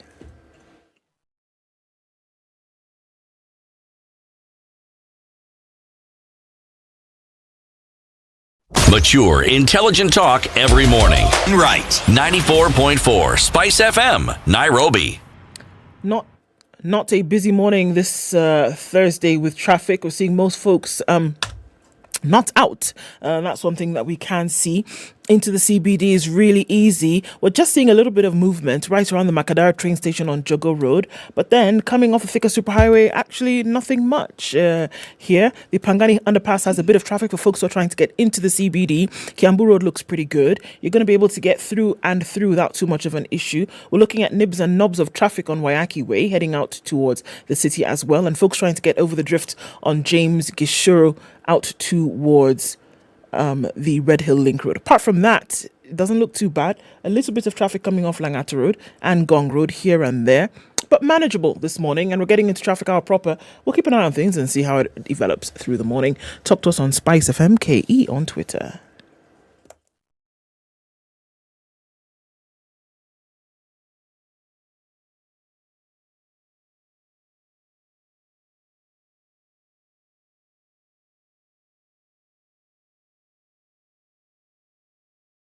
Mature, intelligent talk every morning. Spice up yourself.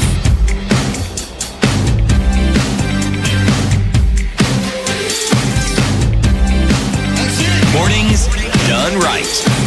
94.4 Spice FM, Nairobi. Minutes to 8.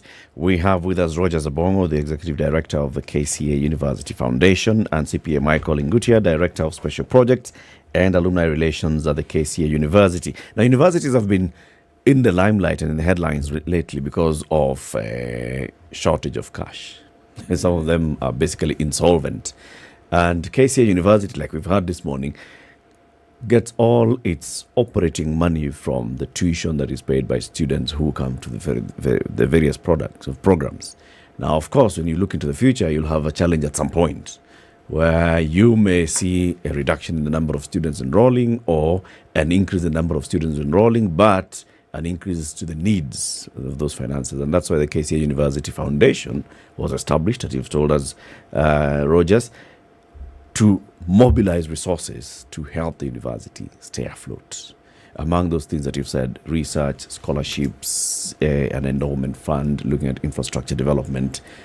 Of course, you've got to explain to us how people then can get into this, starting with the research angle. So apart from partnerships with, say, institutions that would like you to be their knowledge partner, how else do you mobilize resources for research, to fund research? And what kind of research? Yeah, thank you. One of the ways in which we are able to mobilize funds through research, we have, partner institutions, and we have organizations, we have firms, we have entities, we have universities, both locally and abroad, then who are able to tap into this space. We focus much on applying for grants that are available for specific areas and research needs, and we are also then able to tap into active areas of provisions and options for research then that have been floated in terms of, and there's so much money in research, and of course this money is very specific on what it needs to do. But one of the things then that we believe in as a university is, when you're able to get into this space and be able to support research, and of course, I have to say at this stage that we are working very closely with our division of research, innovation, and outreach, because it's the organ of the university that is actively mandated to be able to conduct matters research. So we work with a lot of partners, and these partners, and for example, you talk about World Bank, you talk about many other entities, financial entities that then are able to float in some money, and then we are able to tap in by way of applying for those grants and reaching out to be able to secure this kind of funding. So by and large, that is the kind of, there are a number of universities we have partnered with. In Israel, we have partnered with some universities in the US. One of them is Oklahoma State University, and the very strong partnership is in the area of carrying out or conducting research and having faculty and student mobility with the aim to be able to support this. So that is one way, but at least the proceeds from these research findings then become the nexus then between the foundation, and the foundation brings in the resources, and then the university side, because remember the foundation is acting on behalf of the university. So so the university then is able, like in this case, research, innovation, and outreach, then is able to pick up and be able to execute the same. But on the same note, just allow me to mention that when you talk about innovation, like there's something that critically we are doing. We want to put up an innovation hub. Now, how do we put up an innovation hub? We have partners who then come in to say, again, advanced conversations already ongoing, that one of those we are having active conversations with is Safaricom, where they would want to put up a space, if a whole building, for instance, around 7-story, so an organization can choose to pick a floor. So if the cost of a floor is 10 million, just for purposes of this discussion, and they decide and say, we want to take a floor, we want to put up innovation hub. They take a floor, Huawei comes and says, we also want to take another floor. So by the time you get 7 different organizations who are tech oriented, then are able to put in funds for a floor, you end up establishing a whole building. And that way, then you have created an enabling environment both for research and for innovation. So that's really from that front the aspect that we are looking at. I just want to add something small.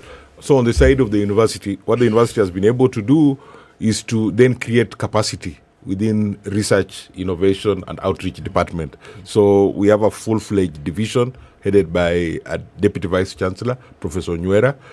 And basically, we have created capacity to be able now to walk the talk in terms of doing the research and being able to ensure that it is actualized. Yes. So what are some of the activities that you then get involved in apart from the research, connect with other institutions? So how else do you raise this, much needed funding? Because one of the things you did speak about was scholarships for students. And obviously somebody's getting a scholarship for merit because they're very bright. And so you're giving them a boost, or because they need it financially. So how then are you able to do that? That could actually also serve as a model for others who are in the doldrums as we speak today. Yeah, so how we raise, again, it depends on what project of the four are we pursuing. I think I've explained much on the infrastructure side and the research. So for scholarships, how we raise these funds, I would want to mention that the university over time has really heavily invested in terms of supporting its students. We have run what we call the work study program. Now, the work study program was put in place to support the needy students, but then they would, you see the way the university would have a need for staffing, then there are specific roles that would be given to students to do. Then they're able to get some earnings from it, and using these earnings, then the university is able to turn in to pay their fee. So that has happened, and close to about, 1,200 students who have gone through that program successfully. And in fact, there are serious people in society as we speak in terms of being very astute accountants, and that was able to elevate them. Then there is also the student engagement program. Now, the student engagement program is for semi-skilled category of students. You'll find a student coming to take accounting, or accountancy course, as it were, but then this student has plumbing skills. Now, instead of the university then probably getting to outsource some of these services, it then gives the students an opportunity to be able to conduct this kind of work, and then they get some earnings. A student may have cleared CPA up to Section 6. These are fully qualified accountant, but then has chosen to come and join a program to pursue BCom, or probably even progress with masters. So this student then can be able to sit in a finance office and then support finance department in their functions and get paid. So this is skill-based. So this one is skill-based. Work study program is need-based. And then we have another category of scholarship, which is called the Chancellor Scholarship Program. This is purely it's merit-based. So this is for really, extremely bright students, who then get an opportunity to get this kind of support. Actually, you need an A- and above to be able to benefit from this. Now, then there's the overall scholarship spectrum, where purely for the needy. I'll give you one of the things that has happened about 2 weeks ago. Our DVC in charge of academic and student affairs was able to establish a fund called Tekela Mwisho Fund under his name. And he was able to put enough $1 million into this fund. And the reason being, we have experienced a scenario. The last case was a student who had progressed to third year, then the father passed on. The father was the sole breadwinner, and this student had to drop out. And so there was need to lift, and that is where the name came in terms of Tekela Mwisho. So he said, can I give the last mile, the last push to these particular students and be able to do? So that is now. So the how part of it, the partners who come together, CASNEB has endowed some amount with us, close to 3 million, with the KCA University Foundation. We are actively engaging with Madison Insurance, who then are also planning to establish some funds with us, and many other partners whom we have approached and putting in. Now, actively, there is the last bit, which is activities that we organize from time to time. Now, that takes me to the VC and CEOs cycling tour to Meru, which is scheduled for 7th of April. And the VC has decided on his own volition to support these needy students. So we have a target of 25 million to raise. Of course, we have a grand plan about 250 million into the scholarship fold. But then we have staggered it in terms of pieces that we can be able to fill. So on the 7th, we are cycling to Meru, and we have 10 co-cyclists. We have also been gracious enough to receive cycling team from Mama Cycling Club, a club that is spearheaded by our First Lady of the Republic, to be able just to support this initiative. They're coming in just to support. I've sent us some cyclists to be able to, cycle with us all the way as we go to Meru. So cycling to Meru. Cycling to Meru. So from where? From KCA University. Latif, you can do it. How many kilometers? 517 kilometers. That is the return. Return, yes. That's Mombasa. Yeah. So, but this is how we have structured it. So we have, because we know that your reaction actually simply shows that if we put you on the road, we will experience some trouble. My senior here, I know, probably would equally have a challenge.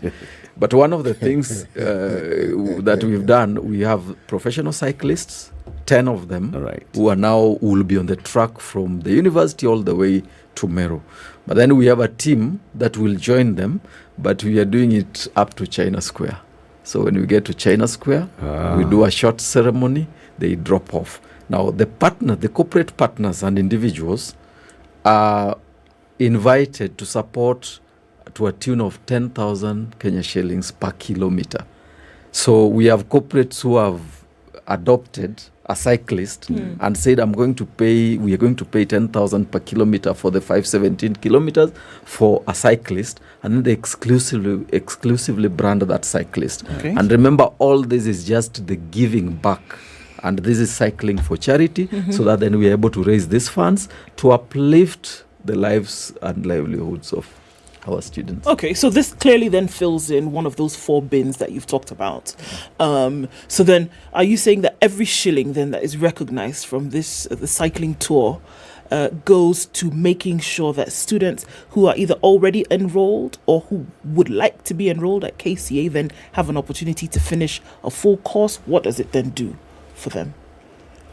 Yeah, definitely. That is what it means. So once, of course, we already have a framework. We have a policy on scholarships that dictates how then these funds are allocated. We advertise for these positions. There's a committee of the university that sits then, considers all the requests that come. So every student has an opportunity, and because the cases are many, so we must have a criteria of probably identifying who is the most deserving of all these applicants. And that's why we wanted to increase the base.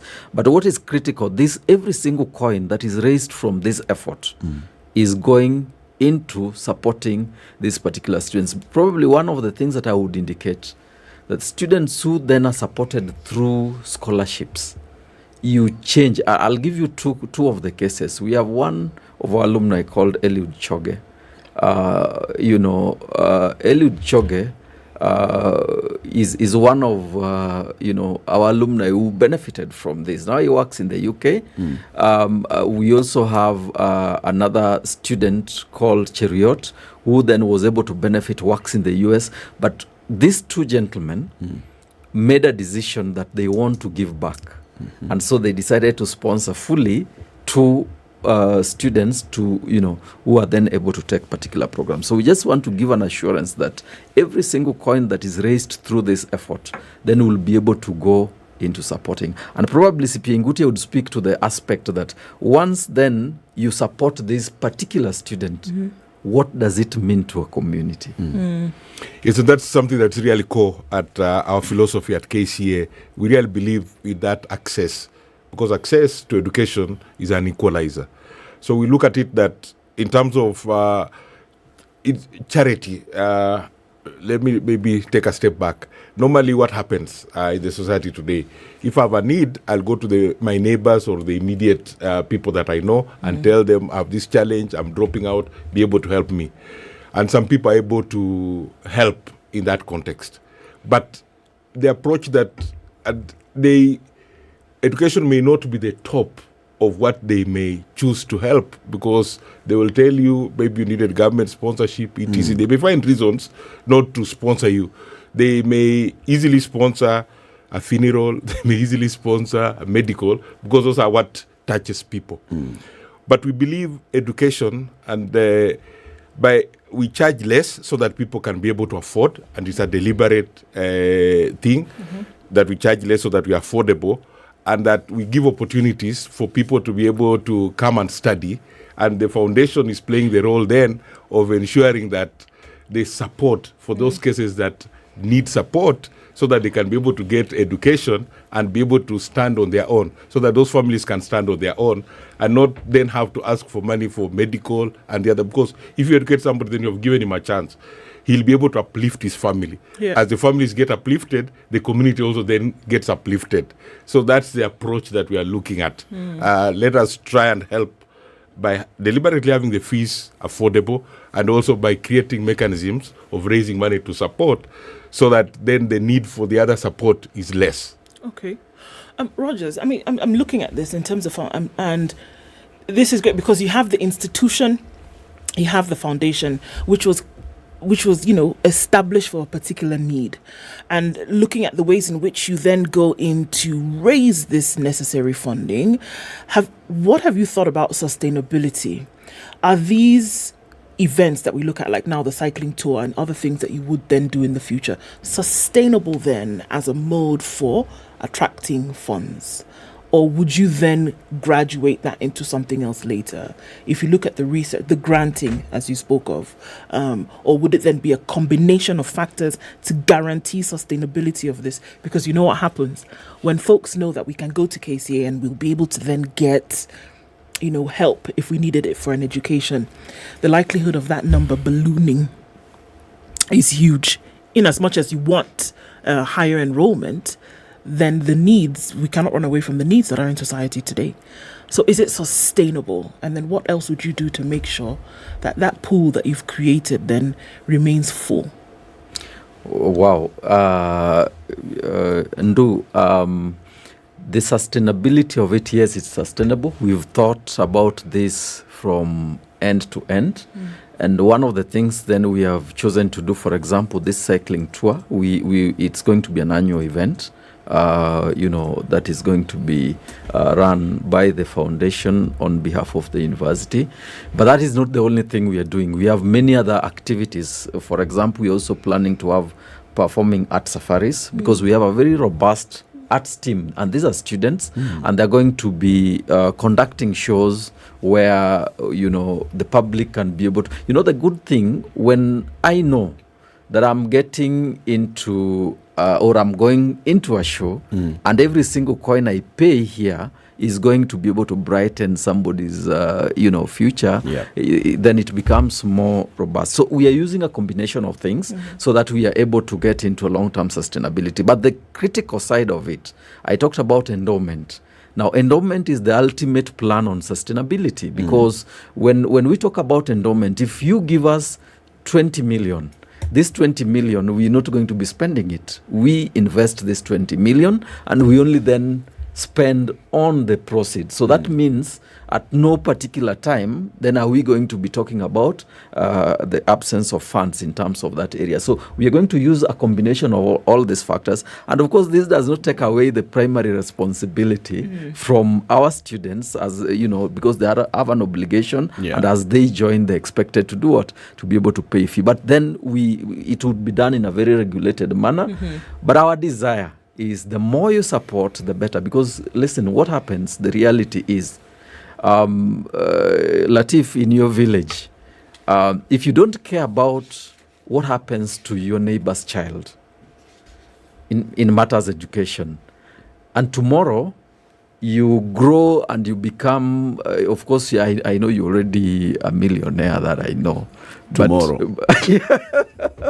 But of course, the investment that you have put in the village, it will not be safe.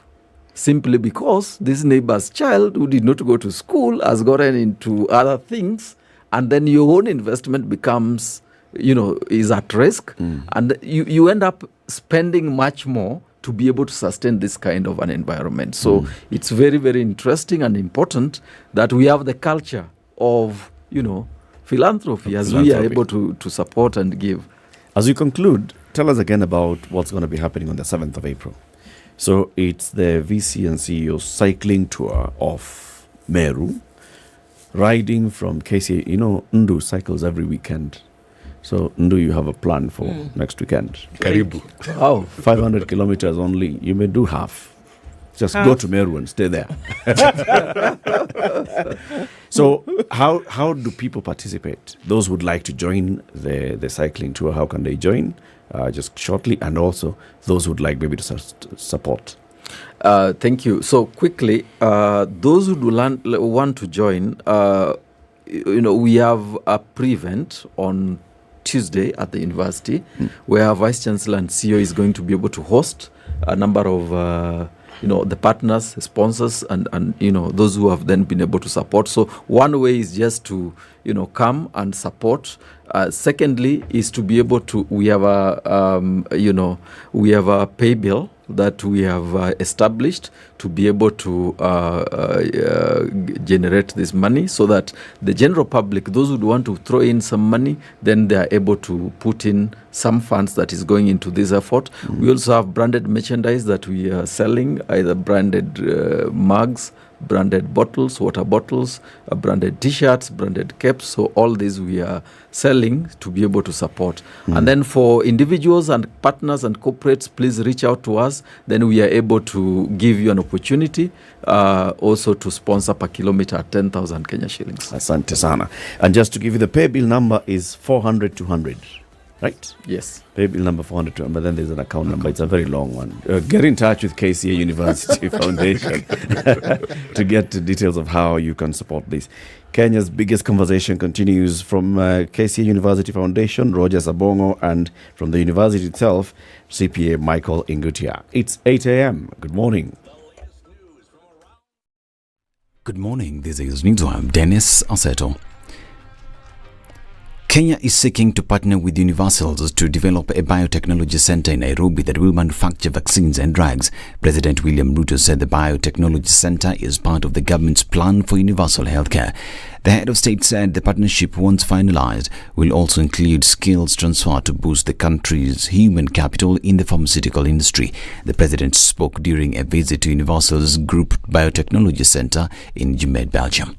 In yet another significant success, the multi-agency security team conducting Operation Maliza Uhalifu North Rift has recovered 15 camels and 4 illegal firearms. According to National Police Service, 1 G3 rifle was recovered at Amoler location in Pokot Central Sub-County, while 3 other rifles, which included an AK-47, M16 and a carbine MK1, were recovered at Latakwen village in Samburu North Sub-County. The camels was used after security officers subdued the bandits who had stolen the animals at Sulubei grazing fields. The animals were positively identified and handed over to the owners elsewhere, and 1 person was killed by bandits in Yatia Saimosoi, Baringo North, even as 2 brothers were laid to rest in an emotional standoff, with locals accusing the government of failing to address the perennial insecurity decisively.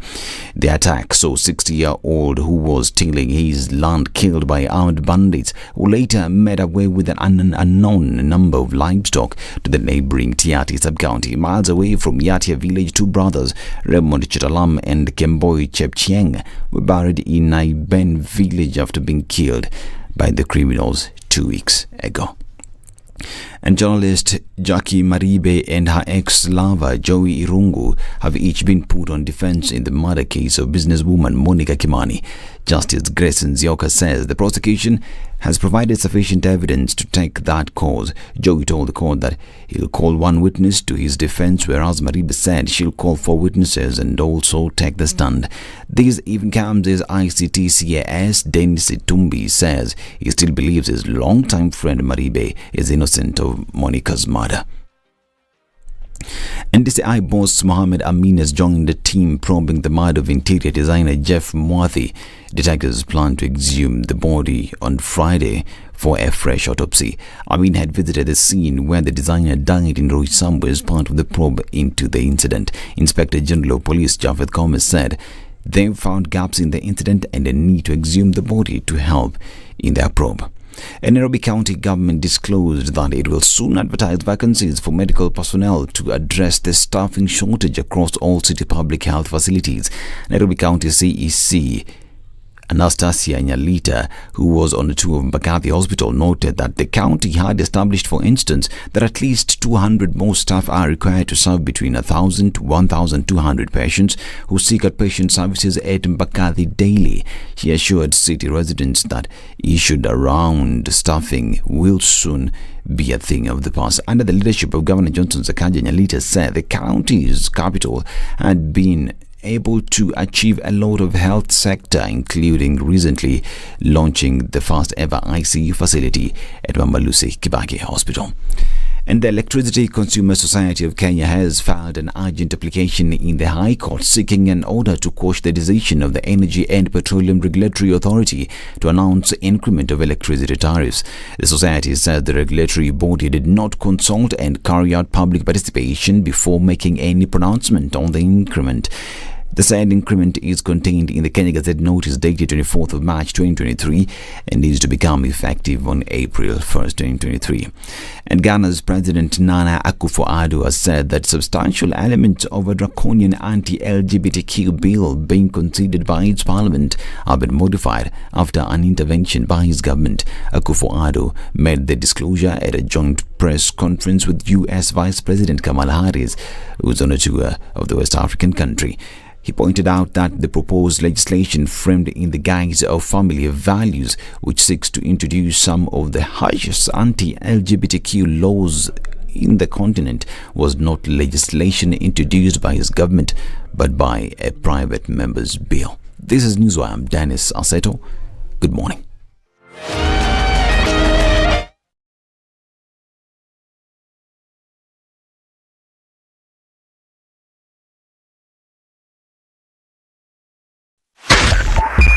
.5 SpiceFM, Kisumu. All right, it's a few minutes after 8 o'clock and we still have not seen too much in terms of destabilizing traffic in the city. What's this? It's Langata Road. It's heading out towards the Timor, but just past the Huru Gardens. Shouldn't be too bad. Lunga Lunga looks pretty busy. Jogger Road, not so much. And it's not giving anything coming off the Thika Superhighway this morning. What was at the Pangani Underpass seems to have disappeared. And Kiambu Road is not too bad either. Looks like it's going to be an easy morning in terms of traffic. Let's keep an eye on things, folks, as we normally do.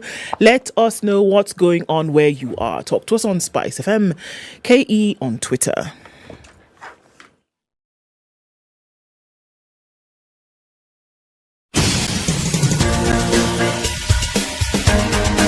This is the Situation Room, the home of hard-hitting political commentary and penetrating insights about the state of the nation. This is a talk radio experience like no other. The Situation Room, a place for hard truths, debates, and elevated conversations. The Situation Room, witty, political, engaging, deep, controversial. In the room, we have C.T. Muga, researcher, academic, seasoned political observer, a fountain of wisdom in these politically uncertain times. Ndu Oko, Nigerian by birth, Kenyan by choice, communications expert, Pan-Africanist, a truth seeker and believer in people power, and Eric Latin, agent provocateur, the man in the chair, seasoned journalist, news hound, a man who believes in punching up, not down.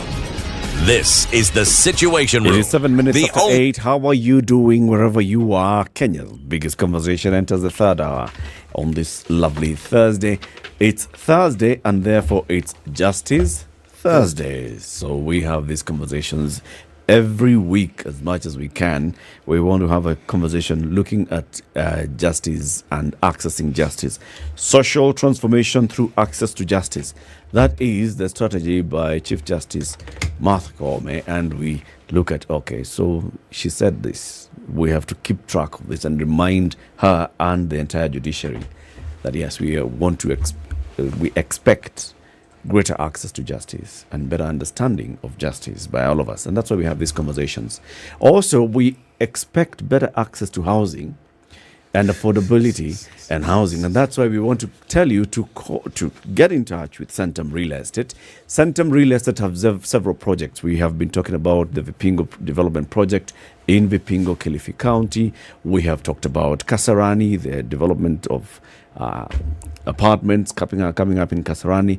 These last 2 weeks, we've been talking about the apartments that they're putting up at Two Rivers, near the Two Rivers development. So, studio, 1-bedroom, 2-bedroom apartments. Would you like to own one? Would you like to know more about them? So just send us text to 22365. That's 22365. In the body of that text, write the words Two Rivers. They'll get back in touch with you. They'll send you a brochure. They will give you more information. They'll invite you to go and visit. They'll take you on a tour. They'll show you. Then they'll also tell you how you can begin the journey to owning a property there. We're now joined by the Honorable Justice Dr. Frida Mugambi of the High Court to have this justice conversation. We are going to have a different one of a kind. We'll be talking about greening judiciaries in Africa. Green.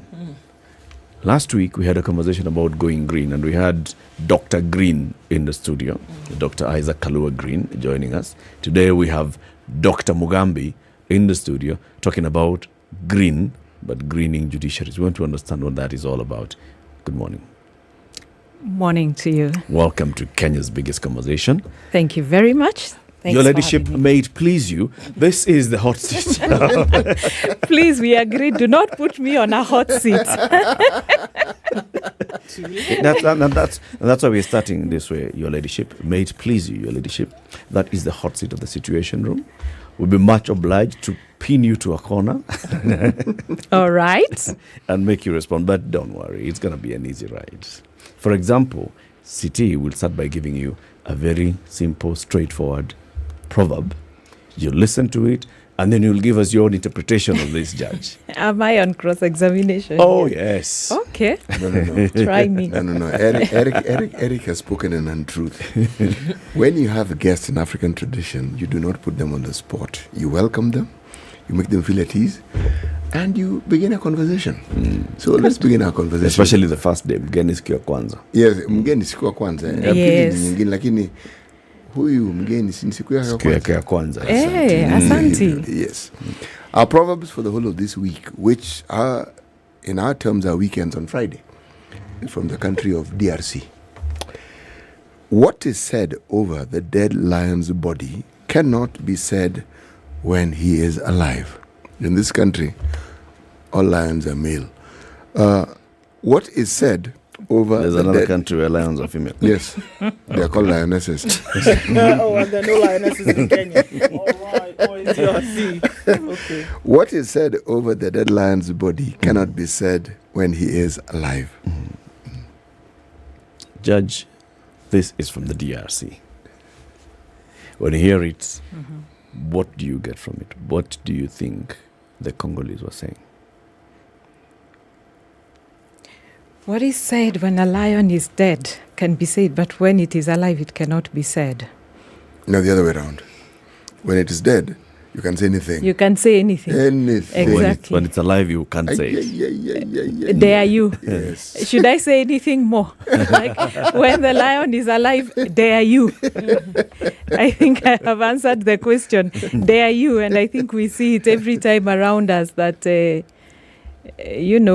dare you say it while I am looking at you, while I am watching. But when I am 6 feet under, we are all very quick to say the things that we ought to have said and we could not say when that lion was alive. So should we continue with that, or should we start saying things when the lion is alive? So the lion knows what we truly, honestly believe and think about the lion. While he is still alive, because he will not hear it when he's down under there. Yes. All right. Judge, you are a judge of the High Court. Are you based in Nairobi? Just give us an introduction to the Honorable Justice Dr. Frida Mugambi. Okay. My name is, as you have stated it, I serve at the High Court Commercial and Tax Division. But perhaps what is even relevant for this conversation is that before I joined the bench, which is not a very long time ago, I had worked with the judiciary. I'm not new to the judiciary. I was at the Kenya Judiciary Academy. I know you have hosted Justice Dr. Smokin Wanjala on this program. Yeah. I have been his deputy for the last 6 years. And so by virtue of that position, I have been a member of the board of the discussion that we are going to be having today. And yes, so that is me. Okay. Yes. There's a regional symposium that's coming up, and it'll be on greening judiciaries in Africa. What does that mean? Let me start from the beginning. Yes. This was 2017. Discussions around jurisprudence on environmental law. What are judiciaries doing? Are judges knowledgeable in the area of environmental law? And a lot of the research that went into that actually told us that there was no training at the time of judges on this topic. It is a very, one of those topics that you don't even cover in law school unless you decide to pick the elective. And so that is when this conversation began. How do we move towards enhancing green justice? How do we move towards ensuring that judges and judicial officers have the knowledge to even adjudicate over environmental issues? How do we exchange information amongst judges within the region? The environment has no boundaries. It's the same environment for everybody. It's the same issues, whether it is in Africa, whether it's Kenya, Morocco, Uganda. And so the conversation around greening judiciaries and having a continuous conversation then began in 2017. 2018, first judicial colloquium and culminated to the Johannesburg Plan of Action. All the African countries that were there, and I represented Kenya in 2018, agreed to the Johannesburg Plan of Action. That included establishing a structure through which we would ensure that there was sustainability of judicial education and environmental law matters. And then we moved into 2019, Maputo, Mozambique, second regional symposium. More African countries had bought into the idea. And we established, it was in 2018 while in Johannesburg, where we established the Africa Judicial Education Network on Environmental Law, AJNL. And now we are in Nairobi 2023. AJNL is now of age, and we are now getting into the substance of why the network was established. Taking stock of what has been done since then. Not just taking stock, but now saying AJNL is of age. So a lot of the conversations around 2017, 2018 have been around strategy, putting together structures, what is going to happen. But now we chose as Kenya to discuss the topic of climate change. Okay. So we are now getting into the substance. And we said, let us begin those conversations from the third regional symposium. Okay. Judge, what are the highlights of this Johannesburg Plan of Action? While in Johannesburg, the 15 or so participating African countries agreed to develop training material on environmental law. And I'm happy to say that Kenya spearheaded that particular dialogue. You may know that Kenya is the only African country with a specialized environment and land court. And for that reason, we were way ahead in terms of preparing our training materials. So that was one of the highlights, the development of a framework of training manuals and training curriculums and reference tools, which were then interpreted into Portuguese and French. And which have since been adopted by all participating countries to ensure that there's continuous dialogue on environmental law by judges. It was also, the other highlight was, of course, the formation of AJNL. and the establishment of the first board, proper caretaker board. And the agreement that within the next 2 years, every African country participating would have to show what they have done in order to build capacity amongst judges and judicial officers in the field of environmental law. Okay. Yeah. So if you were to break it down for us in terms of how then this comes to life in individual countries, because I mean, yes, you did mention Kenya does have an environmental and land court. So the assumption is that, well, okay, so we've got this covered, right? So what's the issue? But what does it mean then now when we're saying that we're really greening the judiciary? If there's a specialized court already in existence, what kind of cases are we talking about? What, in terms of the practice of these establishments from Maputo to Johannesburg to Nairobi, what does it then mean in practicality that we see then coming out to play? Let me start with Kenya, where we are. The Constitution, for the first time, speaks about the right to a clean and healthy environment. Break it down into smaller bits. We have the issue of climate change, which has been recognized as one of the planetary crises in the region. And it is not by chance that we chose to speak about climate change. We now have a Climate Change Act in Kenya. And we are talking about cases coming to court about pollution, about how to access that clean and healthy environment. But then we are saying, are judges ready? Do they understand the dynamics behind the clean and healthy environment?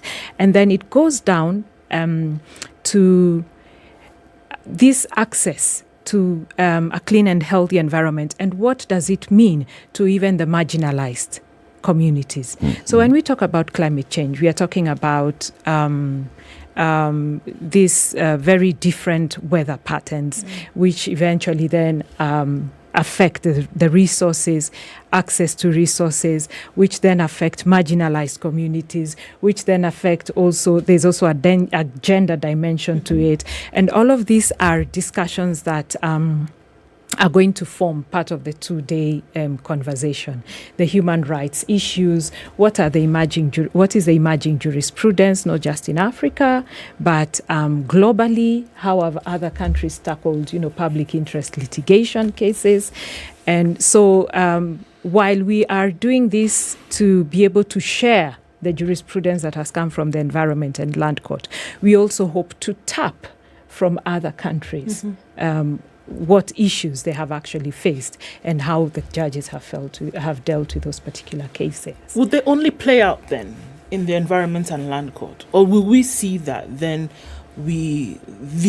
all of this has an opportunity to play out across the board where anything is adjudicated over?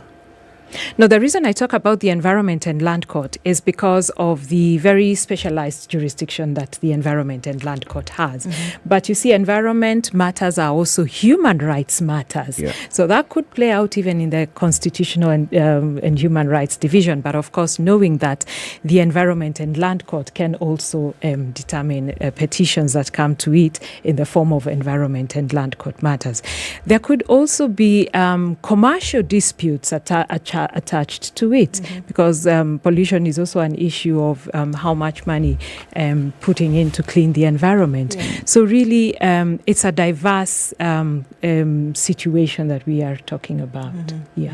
When you look at the court system, the judicial system, and I look at other courts that have been in existence for a long time, say like the courts that deal with criminal matters, the courts are dealing with a subject that is understood by the citizenry, meaning we have a fairly clear idea of what a crime is. We have a fairly clear idea of what is good and what is bad. And so when matters are brought to court, this isn't something that is new to the experience of the citizens. Now, subjects around the environment are not new to the citizens, But when we now talk about matters that then would end up in a court of law, but which are in the space that we refer to as the environment, land, that we also understand. Now, how then is this bridged? There is what the law states about this particular subject. There's what one would like to see as being done. There are agencies as well as ministries in this country that are mandated with the task of looking after the environment, looking after land. And then there is the citizenry who interact with these realities. Are we in tandem really? You have a court process that manages these matters. You have a citizenry who interact with these matters, which at some point, the interaction, the understanding, or the lack of it thereof, brings about a situation that it has to come to court. How are we balancing this? Let me say this, that the primary role of the judicial system and the courts, which comes at the very end of a dispute, when all has failed between the parties, is to interpret the law and to adjudicate over the dispute. And true, I agree with what you're saying, that a lot of times there is a disconnect between the judiciary and the bench and what other bodies that are involved in actually implementing the law and ensuring that that we have a clean, healthy environment, and that all the policy issues and all the regulations are followed. And this has actually been identified as one of the issues that require conversation.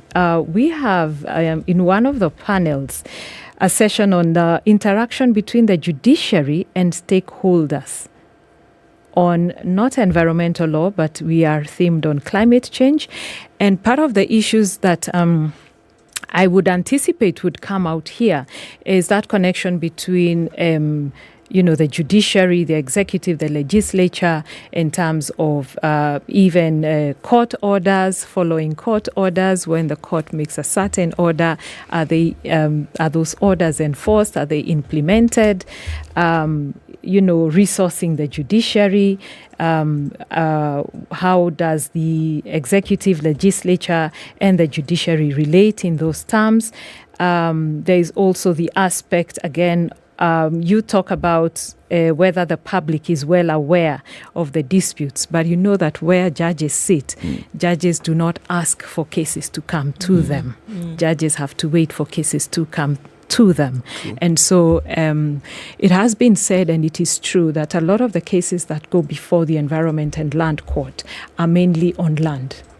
95%. And so the conversation, we have LSK invited to the symposium. There's a conversation then around why is it that advocates are not coming out with whether it's public interest litigation, and we have a lot of civil society organizations also invited. And the idea is to understand what are the dynamics, what are the challenges, why aren't we getting a lot more cases on environmental law? Because I know there have been a few, the Nairobi River pollution case, for instance, but we want to have more because the framework is there. So that disconnect is widened by the fact that where judges sit, judges have to wait for these disputes to come before them. As a layperson, it's a yes and no situation in this sense. When a judge makes a pronouncement, what exactly has happened when it comes to the law of the country? A contribution has been made. That is correct. And from a lay perspective, we now have something that you, legal minds, refer to as precedents. That is correct. Now, every time an issue comes to court and it presents something that probably previously had not existed or something that needs to be looked at in great detail, I am saying that the bench, the judges, the magistrates have within them that power that already is nestled in the law to be able to contribute to that which didn't exist. either by way of a question, this became apparent to me in 2017. I had heard about it, but it was obvious to me when I looked at what the Supreme Court said in terms of now what a layman would refer to as suggestions. This needs to be done, this needs to be looked into, this needs to be looked into. I mean, it hadn't been looked into, but now it became something that could be actioned. Now, with the reference to some of the things that we don't seem to have and the bodies that partner with the judiciary in ensuring that these matters that relate to the environment specifically are understood before they even adhered to, your pronouncements become very important because they shine a light in an area that there was darkness, but it also tells you a path that could be followed. What are your thoughts? I agree with you, but then, judicial pronouncements are not made in vacuum.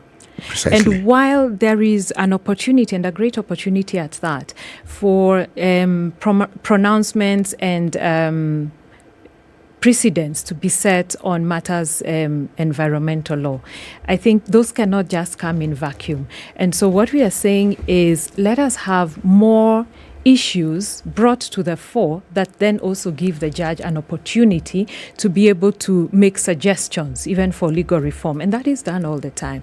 But what I'm saying is that from the quarters where these disputes should be brought to the fore so that the conversation can even begin. You see, if a land matter comes before a judge and the land matter is, say, about inheritance, there is no opportunity for the judge to then begin talking about, how many trees do you have on that? Exactly. Have you planted trees on that land, and if the trees are on that compound and the trees are part of the dispute, surely. But I think what I can say is that so part of what we hope to achieve with the third regional symposium, if you even glance at the discussions that we will be having about the role of judiciaries in enhancing. Remember, yes, it's on environmental law, but we've taken a specific theme. Everything is centered around issues climate change. So impacts of climate change in Africa. We are talking about the role of judiciaries in enhancing climate justice in Africa. Yep. We are talking about climate change, human rights, access to justice. So basically, the whole idea is to build capacity. We are talking about emerging jurisprudence on climate change, adjudication globally, not just within the region. We'll be speaking about gender perspectives and in climate change adjudication, and also the issue that you have raised, interaction between the judiciary and other stakeholders, and how, particularly in the field of climate change. Climate change. Yeah. Let's take that break. We call this the Minute Maid break, Judge, and Ndu will tell you why. I mean, it's a moment to have how sometimes you have that moment. You needed it. Like that. Yes. Right now. There it is. That's it. And that's what Minute Maid lets you do through all the different flavors: apple, mango, pulpy orange, tropical. Minute Maid says, get that moment and then come back into it. Indeed. We've been having climate change conversations, and we are still having another climate change conversation now, looking at how to get climate justice.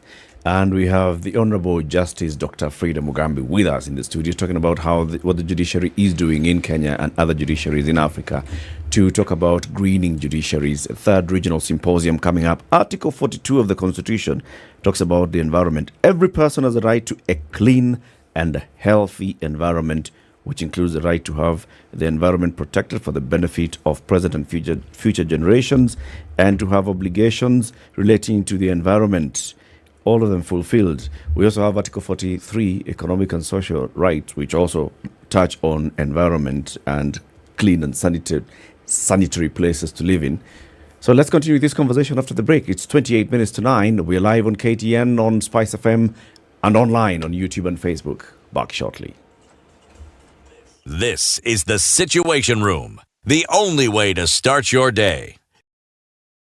Are you looking for your dream home or the perfect plot of land to build on? Look no further than Digger Real Estate, the e-commerce site for all your real estate needs. From cozy apartments to sprawling estates, we have a wide selection of houses for rent and for sale. And if you're looking to build from scratch, we have prime plots of land available for purchase. Don't settle for anything less than your ideal home. Head to realestate.digger.co.ke today to start your search. Digger Real Estate, where your dream home becomes a reality. Can you dig it? I'm sure you're wondering how you can spend less and get more as we approach the Easter period. Well, the Standard Digital e-paper has a solution for you, and it's the half-price Easter special. For all news and entertainment buffs who look for a credible source of information and content they love, well, this one's for you. We're offering you a chance to pay half for the full story and all the extras. Instead of 6,199 Kenya shillings, pay 3,099 Kenya shillings and stay on top of what is happening across the globe. At your own convenience, for less. This incredible offer is valid till 30th April 2023. Subscribe now. Visit epaper.standardmedia.co.ke and enjoy the half-price Easter special. Get the full story all year long. Only with Standard Digital e-paper. Standard Digital e-paper. Tap up, just how you like it. This is one of the hottest show that we can ever miss in the morning, and it's a show that really gives the real situation in the situation room. Pleasure to be here. Thank you guys so much. Ndutha, nice meeting you. Even beautiful in person more than in photos. Say that again. Character is like pregnancy. You cannot hide it. You know, people hiding here and there, you know, but after 2, 3 months, 5 months, now you realize, so that is why the attitude that you were showing us, you're pregnant. It's like what my grandmother would say. You cannot pickpocket a naked man. How's that? It's communal, isn't it? No comment. The Situation Room, Kenya's biggest conversation. Cloudy conditions in Nairobi, 18 degrees. We'll see highs of 25 and highs of 26 in a sunny Nakuru at 16. It's 15 and sunny in Nyeri, highs of 25, and it'll go to highs of 24 in a sunny Eldoret. Mostly sunny at 29 in Mombasa. We're looking at the same conditions in Malindi, and 21 and sunny in Kisumu, going to highs of 28, and we'll see highs of 30 in Kakamega, where it's sunny at 21. Cloudy conditions through Kampala and going to highs of 27. We'll see highs of 31 in a sunny Dar es Salaam at 26. It's 16 and sunny in Johannesburg, highs of 23, and highs of 33 in a mostly cloudy Lagos at 27. 23 and cloudy in Kinshasa, highs of 30 and lows of 23.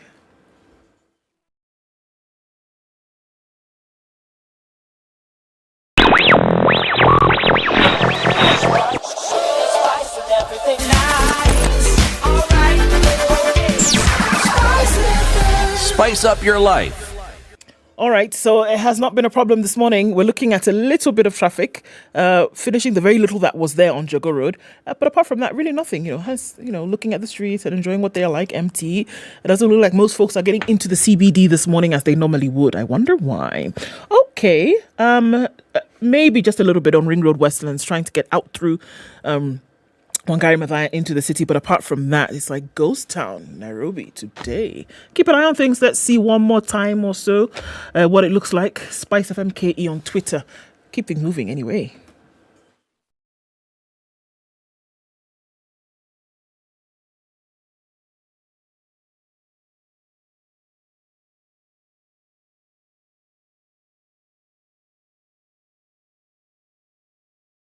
Mature, intelligent talk every morning. Spice up yourself.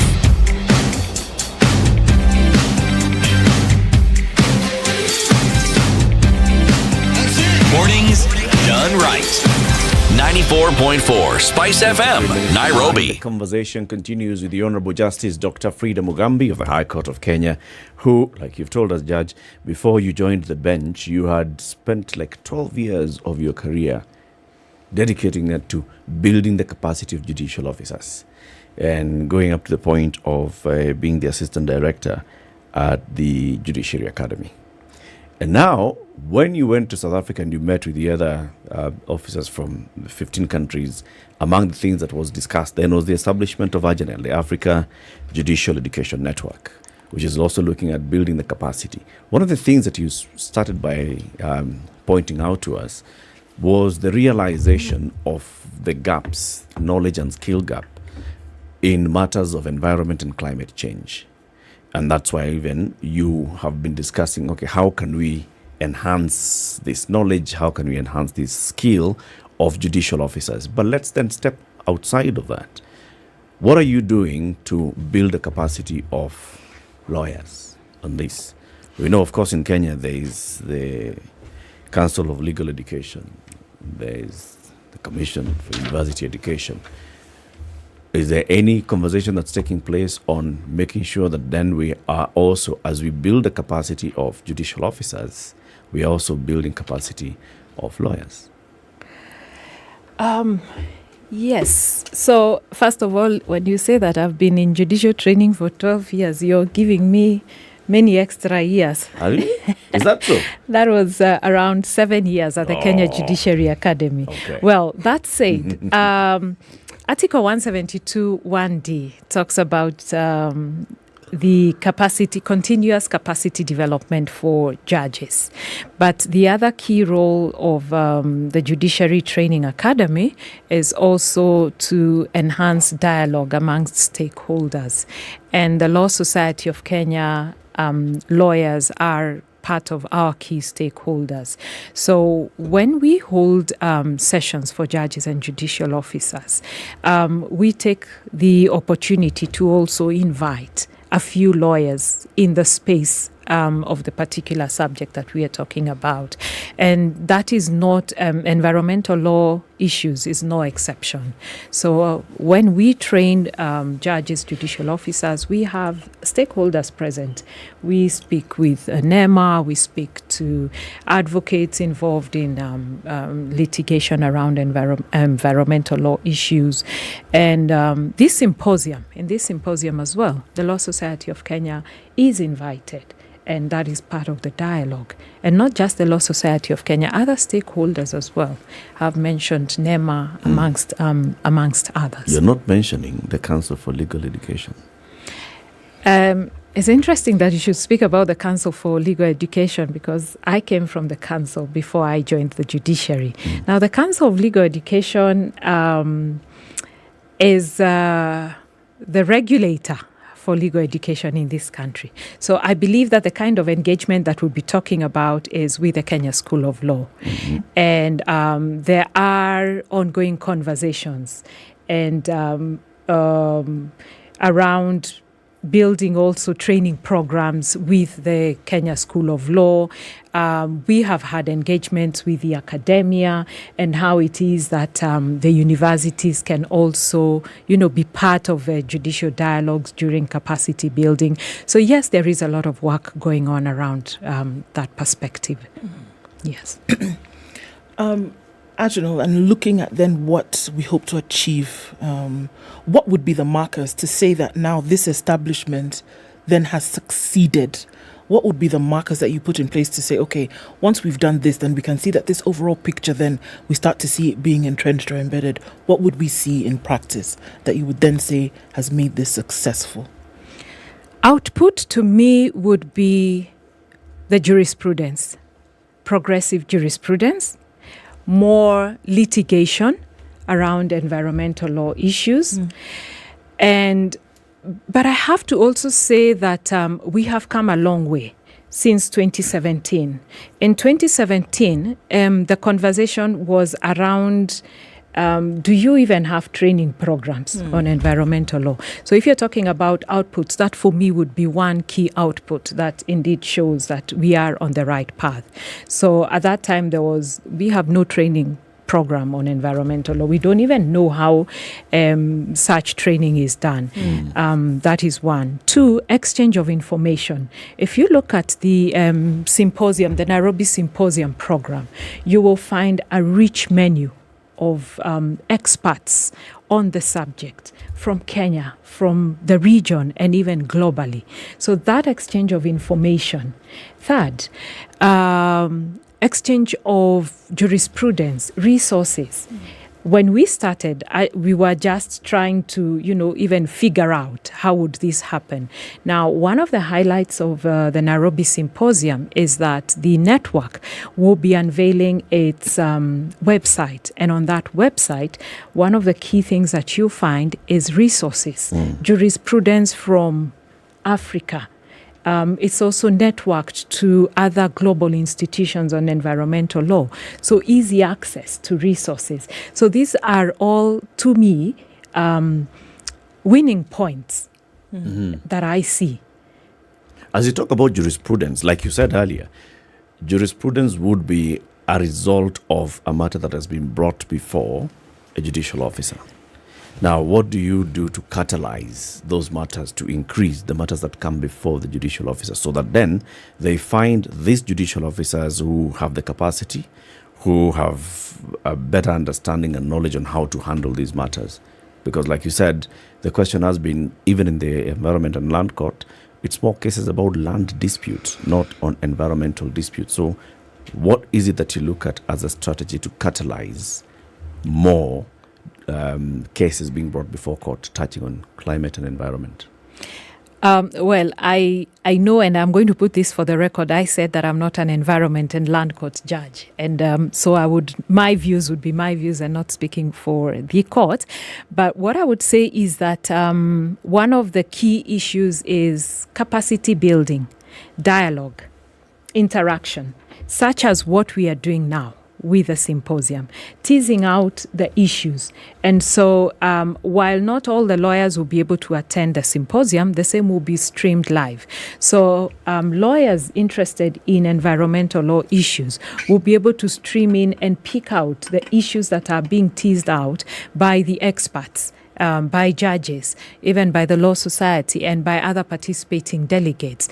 And, that then brings to the fore, oh, you mean these are the issues, these are, prospective litigation points, and then the cases can come to court, and then the courts can be able to give us progressive jurisprudence. So it's all about dialogue and capacity building. I see a multiplicity of players in this. Yes. From at community level, those social justice networks. Exactly. Human rights advocates, the Kenya National Commission on Human Rights, and civil society. Because like you said, it's not just about people going to the Environment and Lands Court. You can also go to the Constitutional Court and demand the fulfillment of your constitutional rights. Yes. You can look at it from various angles. Maybe some disputes that go into the criminal court could have an element of climate and the impact of climate change that actually has led to those criminal disputes. So how do you engage all of them beyond this symposium so that there is more awareness of these things that we are seeing? Like Mangari Maathai had said earlier, one of the biggest wars that could be fought in the future will be because of climate change and environment. How can you create more awareness so that people can then see matters as they are? I agree with you, first of all, about the issue that environmental matters have a tendency to be cross-cutting. There could be civil disputes, there could be criminal disputes, there could be commercial disputes, it could be a human rights issue, it could also be an environmental issue, it could be a family issue, and many other areas. And so I believe that one of the key strategies then is to not just limit it within the environment and land court kind of disputes, but to bring out all the other aspects of environmental law as we continue dialoguing in all of the different spaces, whether we are speaking, when we stop to speak with the Environment and Land Court judges and we get into a commercial conversation, is to have those continuing dialogues even in other spaces, and to also encourage, I believe, the key players in other sectors, and to just continue with the dialogue even beyond the Environment and Land Court discussion. And as I said, we are also really counting on the media to help us spread the message. And we had a media briefing yesterday just to explain what this symposium is all about and to ask them to be with us throughout the symposium to make sure that we are also giving daily briefs to the public on what it is that the judiciary is talking about. Because I think a lot of times the climate change discussion has been about, say, the government, but we are saying that the judiciary also has a role to play. And we want you, the media, to speak to people out there and inform them what we are talking about in the symposium. It's interesting that you mentioned that, because then we see this as people, communities, public, very involved in what happens at the climate level, at the environment level. But then also, would it be the desire then that there's the realization of the public as well that they can then bring some of these issues to court, and that they can be sure that you will have judicial officers now who are ready to deal with this? We saw the mushrooming of many a Kenyan now going to the courts, realizing that they can actually go to the courts and have some of these issues settled. As relates to now climate change, as relates to climate action and environment, would it then be the hope that through this, more Kenyans, more communities, more people are aware that judicial officers are now also aware, and that they can be more comfortable bringing these issues before the courts? Exactly. That is well put. I couldn't have put it any better. That it is important for the public to know that, this is no longer an academic question. I know there was a time when climate change was more of an academic question.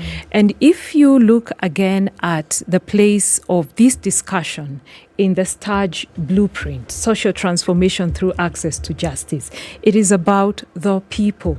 The environment affects the people.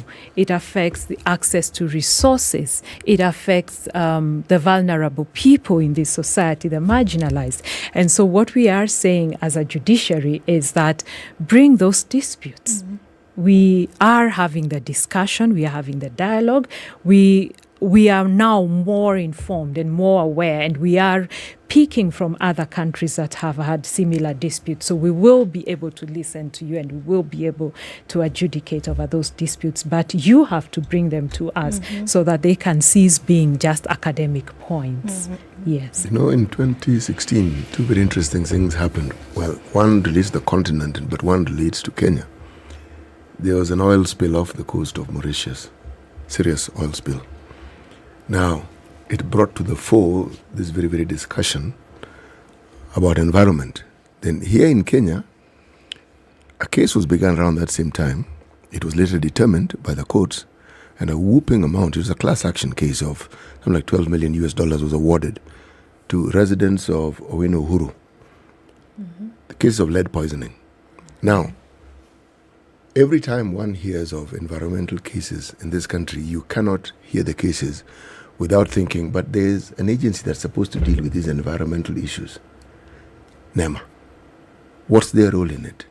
Now, the question I'm thinking, and I'm going to ask it slowly and carefully so that what I'm saying does not sound incendiary.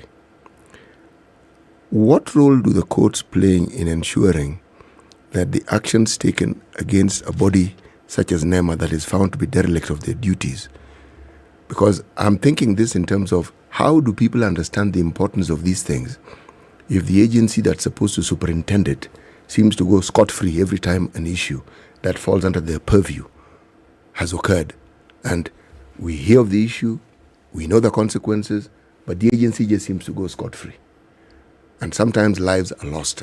I'm using the word seems to. That's why I said I'm treading carefully here. So your question is how the court how do you punish them more? That's what I'm asking. The purpose of a court, as I said, is to adjudicate over matters brought to it, consider the facts, make a decision and a determination. But one of the ways that the court can ensure that its decisions are followed, and this is of course going by the jurisprudence from the Supreme Court and other courts on Article 20, that would be 23 of the Constitution, by use of interdicts, where as a court I say to you, go do A, B, C, D, come back to me after 90 days. And tell me what you have done. Yep. And I find that to be a useful tool. That without mentioning any agency names, I have found you guilty of ABCD. I need you to do ABCD to purge that wrong. Now come back to me with a report after 90 days and tell me where you are at and what you have done. And that is part of what happened in the previous case that you were referring to, where the Supreme Court did as such. So I feel that the Constitution gives the judiciary, a lot more leeway to be able to ensure that decisions that are made are not just academic pursuits, but that you can come back and report to the court what has been done. You see, from a layman's perspective, it's the only perspective I have on this subject, really, is that this country seems to have understood the need to have agencies and departments that look after specialized interests and specialized issues. Again, I'm back on the Nema case. It's just an example here. Now, what if the mandate that they have is not adequate? It's now an academic discussion. Yeah. If the mandate that they have to superintend this function that they've been given is inadequate and it needs to be expanded, and that requires a legal process or a process that ends up in some legal framing, how does one resolve this? Because if you already have a framework within which certain matters are supposed to be managed, but they don't seem to have sufficient muscle to actually carry out that mandate, what then do you do? Legal reform. But I will say I'm not sure that I agree with you that the legal framework is the problem, that we do not have sufficient legal framework.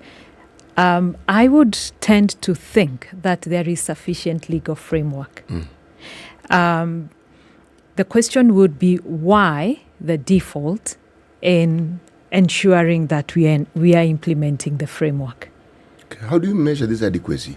When you say it's adequate, how do we determine its adequacy? All the nuts and bolts and rivets. Those ones. Because I think also legal framework is an issue of interpretation, really. And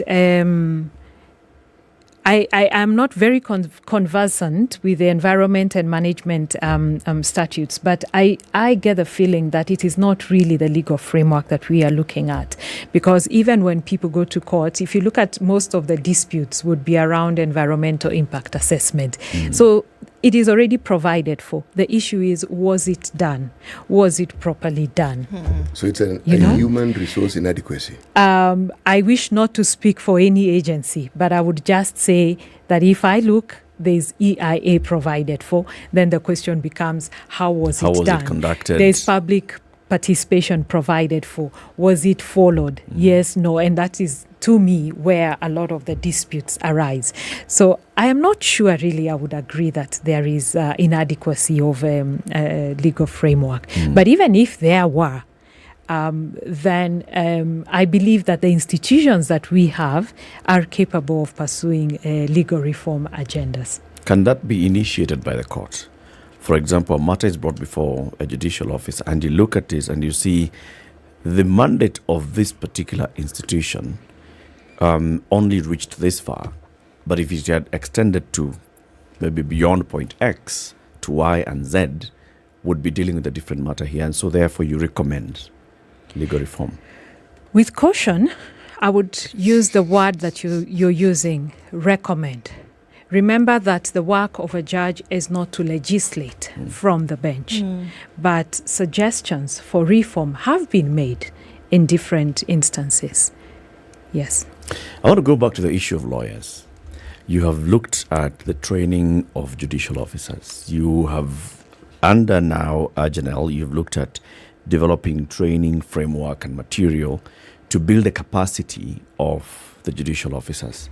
Do you feel confident that the lawyers are at the same level?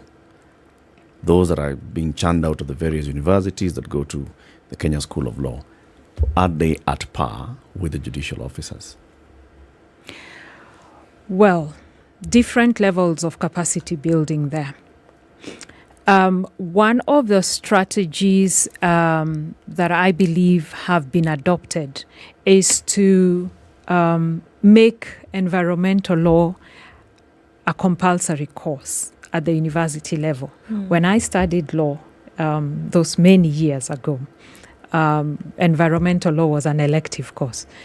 I thought it was a very academic, I never thought, as I am sure many of my colleagues never thought, that this would be a very critical conversation. Who will even practice environmental law? Where will you practice? So I can confess to not having studied environmental law because it was not a compulsory course. So one of the ways of making sure that there is more awareness on environmental issues is to make environmental law a compulsory course. And I do know that it is a compulsory course now in most of the institutions, rather some of the institutions, so that when at least there's that foundation, then even when you leave university and you become a practicing advocate, there would then be more uptake of environmental law litigation. So that would be one critical strategy towards ensuring sustainability. Okay. Yes. Coming to the conclusion of the conversation, 1 hour is a short time to have such an interesting conversation. But what are the dates for the 3rd Regional Symposium on? The 3rd Regional Symposium will be opened by His Excellency the President of the Republic of Kenya on the 3rd of April and will be officially closed by His Excellency the Deputy President of the Republic of Kenya on the 5th of April, So 2023. Friday. Monday to Friday. Where will it be? It will be at the Safari Park Hotel. It will be a 3-in-1 conference. 3-in-1 conference in the sense that we will have the main plenary with the main delegates. We have judges, we have environmental law experts, etc. And we will have the Chief Justices Forum that also feeds into this. And then we will have the Agenel General Conference as well. Okay. Yeah. Thank you very much for all the information. The Honorable Justice Dr. Frida Mugambi of the High Court of Kenya telling us today about the 3rd Regional Symposium on greening judiciaries after work that's been done. Up your life. Give it here for more. Good morning, 9 a.m.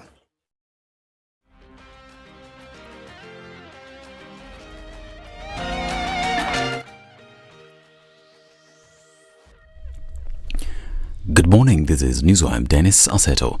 Deputy President Rigathi Gachagua is today expected to see off about 500 sailors from Kenya who will be joining various international ships for work.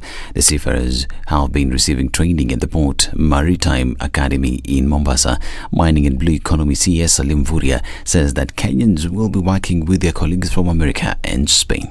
Utakuwa na zoezi ya kuwasafirisha wale seafarers ama mabaharia. Tuko na mabaharia 500 ambao kesho tutakuwa tunafanya hiyo shughuli ambayo itaongozwa na naibu wa rais wa Jamhuri ya Kenya. Na hawa seafarers 500 wanaenda kufanya kazi kwenye meli ambazo zitakuwa zinaenda kwa sehemu nyingi za ulimwengu. The activity will be held in Mombasa County. Now, National Cereals and Produce Board Managing Kitale Peter Obuba has said that so far the government has distributed 132,767 bags of 50 kg fertilizer to 9,670 farmers. Obuba has said that long queues have gone down following the government's move to distribute the fertilizer in other warehouses in the constituencies to reduce farmers' transportation cost. And farmers have also said that they welcome the move, which has helped them get the fertilizers fast. The Parliamentary Committee on Tourism has directed the Tourism Trust Fund to stop further disbursement of funds to Ronald Ngala Utalii College in Kilifi County. According to the MPs, they will need to consult further in regard to the financing of the flagship project. The project, which kicked off in 2012, is yet to be completed over a decade later. Currently, the project has stalled and the contractor and consultants are yet to be paid. The project's initial cost was 4.9 billion shillings, but due to delays and lack of funding on time, it will end up gobbling 11 billion shillings once fully completed. So far, the project requires 3.26 billion shillings to complete and operationalize phase 1, which includes payment of pending WACs of 1.15 billion shillings, supply of items of operationalization amounting to 214 million shillings, and further 433 million shillings for operationalization services, together with pending bills amounting to over 1.46 billion shillings.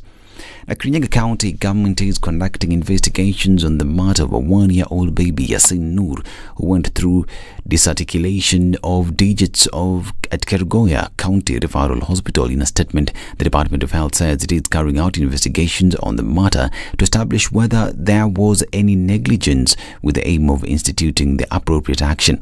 Baby Yasin Noor was taken to the health facility on 3rd of March 2023, where he presented with fever, a cough and fast breathing that the mother said had persisted for 3 weeks and had been treated in a different health facility without improvement. The county has assured residents of commitment towards provision of quality medical services across all health facilities in Kirinyaga County. The Nairobi County government has disclosed that it will soon advertise vacancies for medical personnel to address the staffing shortage across all city public health facilities. Nairobi County CEC for Health, Anastasia Nyalita, who was on a tour of Mbagathi Hospital, noted that the county has established, for instance, that at least 200 more staff are required to serve between 1,000 to 1,200 patients who seek outpatient services at Mbagathi daily. She assured city residents that issues around staffing will soon be a thing of the past. Under the leadership of Governor Johnson Sakaja, Nyalita said the country's capital has been able to achieve a lot in the health sector, including recently launching the first ever ICU facility at Mama Lucy Kibaki Hospital. She said a similar facility will also be coming up at Mbagathi Hospital by mid-May. The Electricity Consumers Society of Kenya has filed an urgent application in the High Court seeking an order to quash the decision of the Energy and Petroleum Regulatory Authority to announce increment of electricity tariffs. The society says that the regulatory body did not consult and carry out public participation before making any pronouncement on the increment. The said increment is contained in the Gazette notice dated 24th of March 2023 and is to become effective on April 1st. Now, India has showed off domestically made helicopters, drones and artillery at a gathering of army chiefs and officials from 31 African nations as the world's largest arms importer seeks to become a major exporter too. India has pumped billions into its defense sector in an effort to become less reliant on imports, including from Russia, as it faces off against China on their disputed border. At the same time, it has been trying to sell more of its domestically produced hardware to other countries, particularly poorer nations unable to afford more expensive Western-made kits. This is Newswire. I'm Dennis Aseto. Good morning.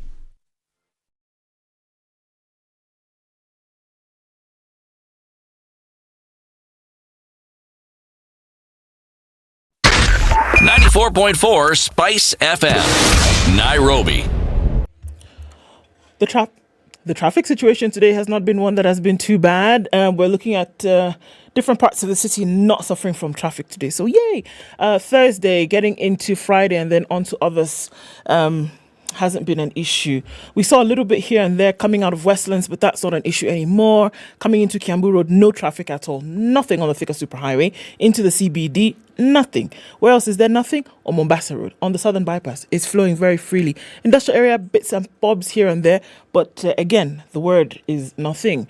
Let's take a look one more time through the hour and see what happens. SpiceFM KE on Twitter. Talk to us just in case anything does pop off.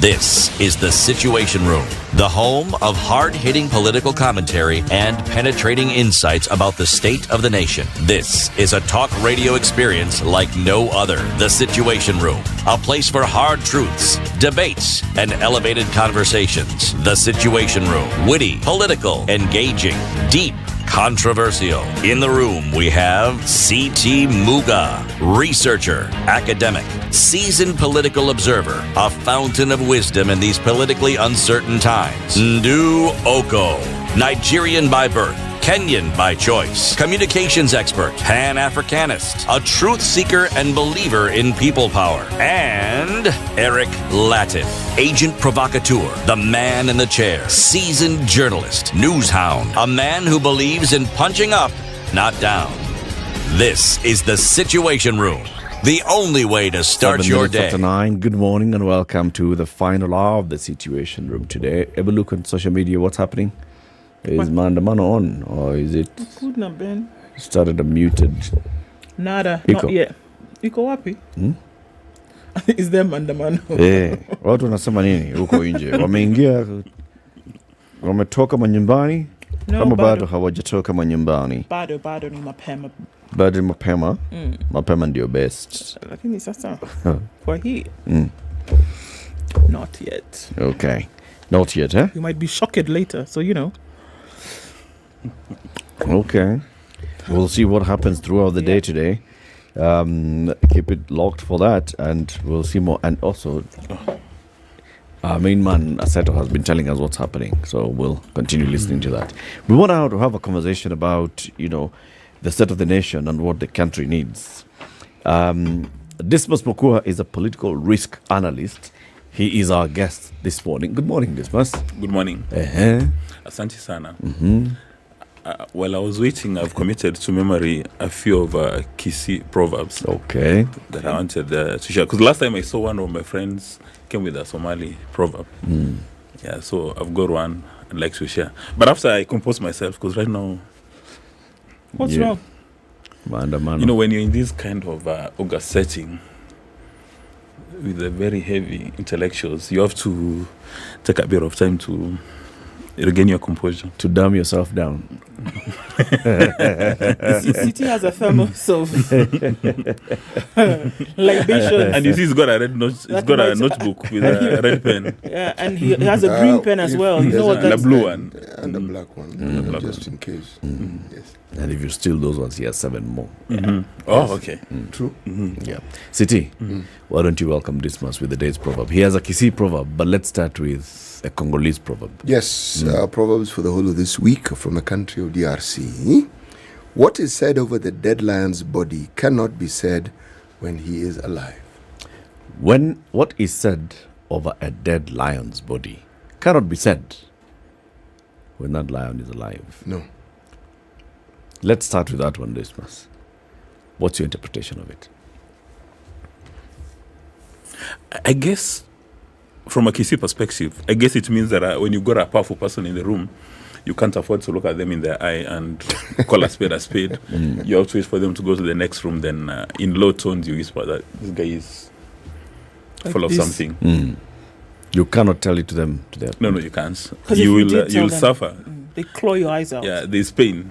And I guess that exists in the political space in Kenya. So what were the Congolese saying? Were they encouraging that to continue?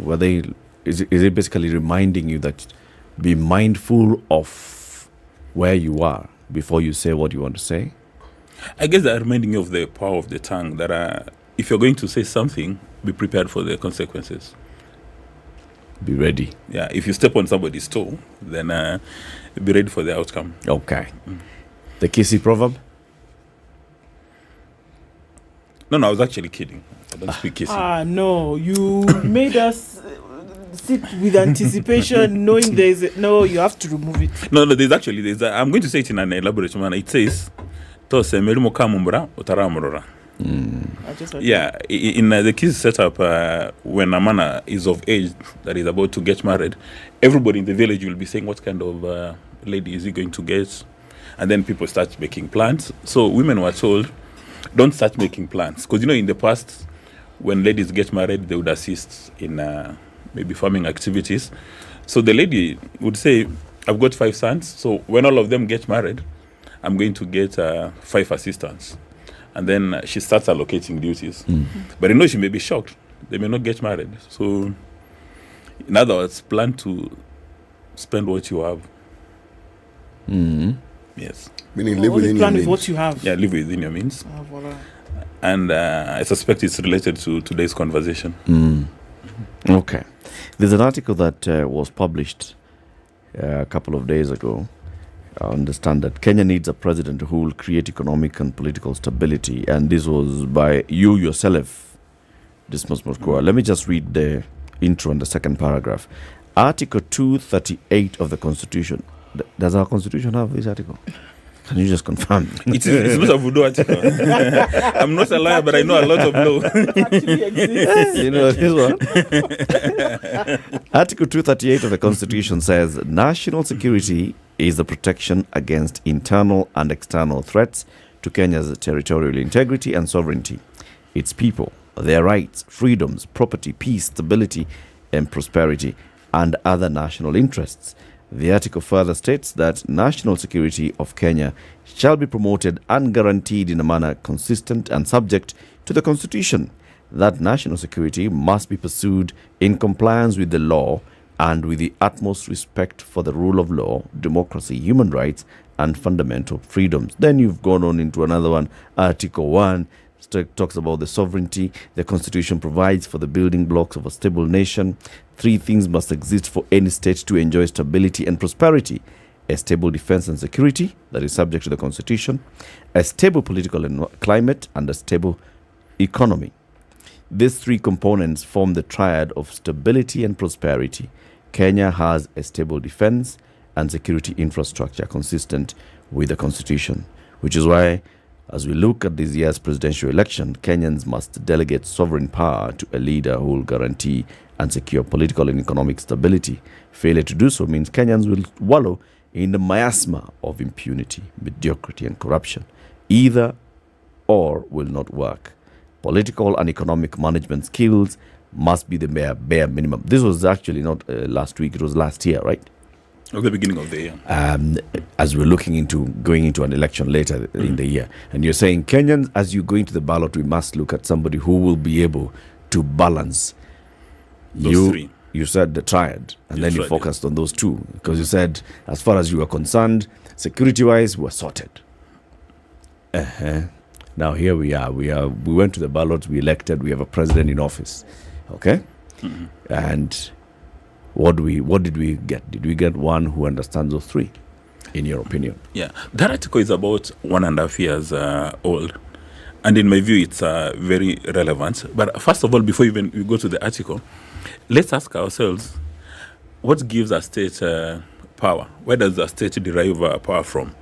And I've had the opportunity of sitting on the feet of powerful people, very intelligent, retired generals, and diplomats, and they always indicate that a country's power stems from number 1, diplomacy. So the quality of diplomats you have and the kind of policies you have. Then the economy, whether it's weak or strong, and then of course the military. So those 3 are very important, and I don't know how these things, they always come in 3s. So that's a triad.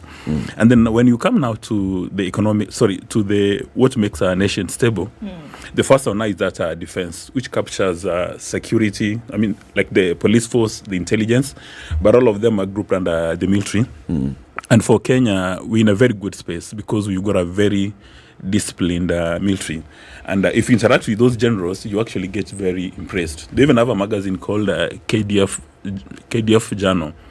The kind of cadets they take to the Kenya Military Academy in Lanet is just shocking. They even have a fully-fledged university, the National Defense University. I think probably it's the only one in Africa. Then they've got a college in Karen called the National Defense College, where they teach top military people who've been identified for leadership and the public of servants who've been identified for leadership on the grand strategy. That is where Kenya is today and where it's supposed to go. So for that one, we are the envy in the region. Then secondly, we have another issue of political stability. And for Kenya, we've been in a very unfortunate space. There are 1 year to the election, there's a bit of turbulence. And then 1 year after the election, there's still a bit of turbulence. And then for the economic aspects, and maybe now when you talk about economic stability, really what exactly is one talking about? In my view, you're supposed to maintain low inflation, and which is very stable, and then low unemployment rates, and then massive exports. And when you're talking about those three variables, obviously, and low interest rates, when you're talking about those three variables, then you begin to ask yourself that when Kenyans took a decision to elect a president and his deputy and all these leaders, did they take into active consideration those three things? And majority of Kenyans know all this, but maybe they've not been able to join the dots. And in my view, the Kenya Kwanza administration has been hitting the high notes. And when you talk about economic stability, the major issues really is around food inflation and the cost of fuel. Because when you speak to majority of Kenyans, what 1,000 bob used to buy maybe when Kibaki was leaving office, and what will give you today, the worlds apart. I remember I would go to a supermarket when Kibaki was office with 5,000, and the kind of purchases you had, you'd actually struggle to carry them. But today with 1,000 bob, you can, I doubt whether you can actually buy milk, bread, and anything else.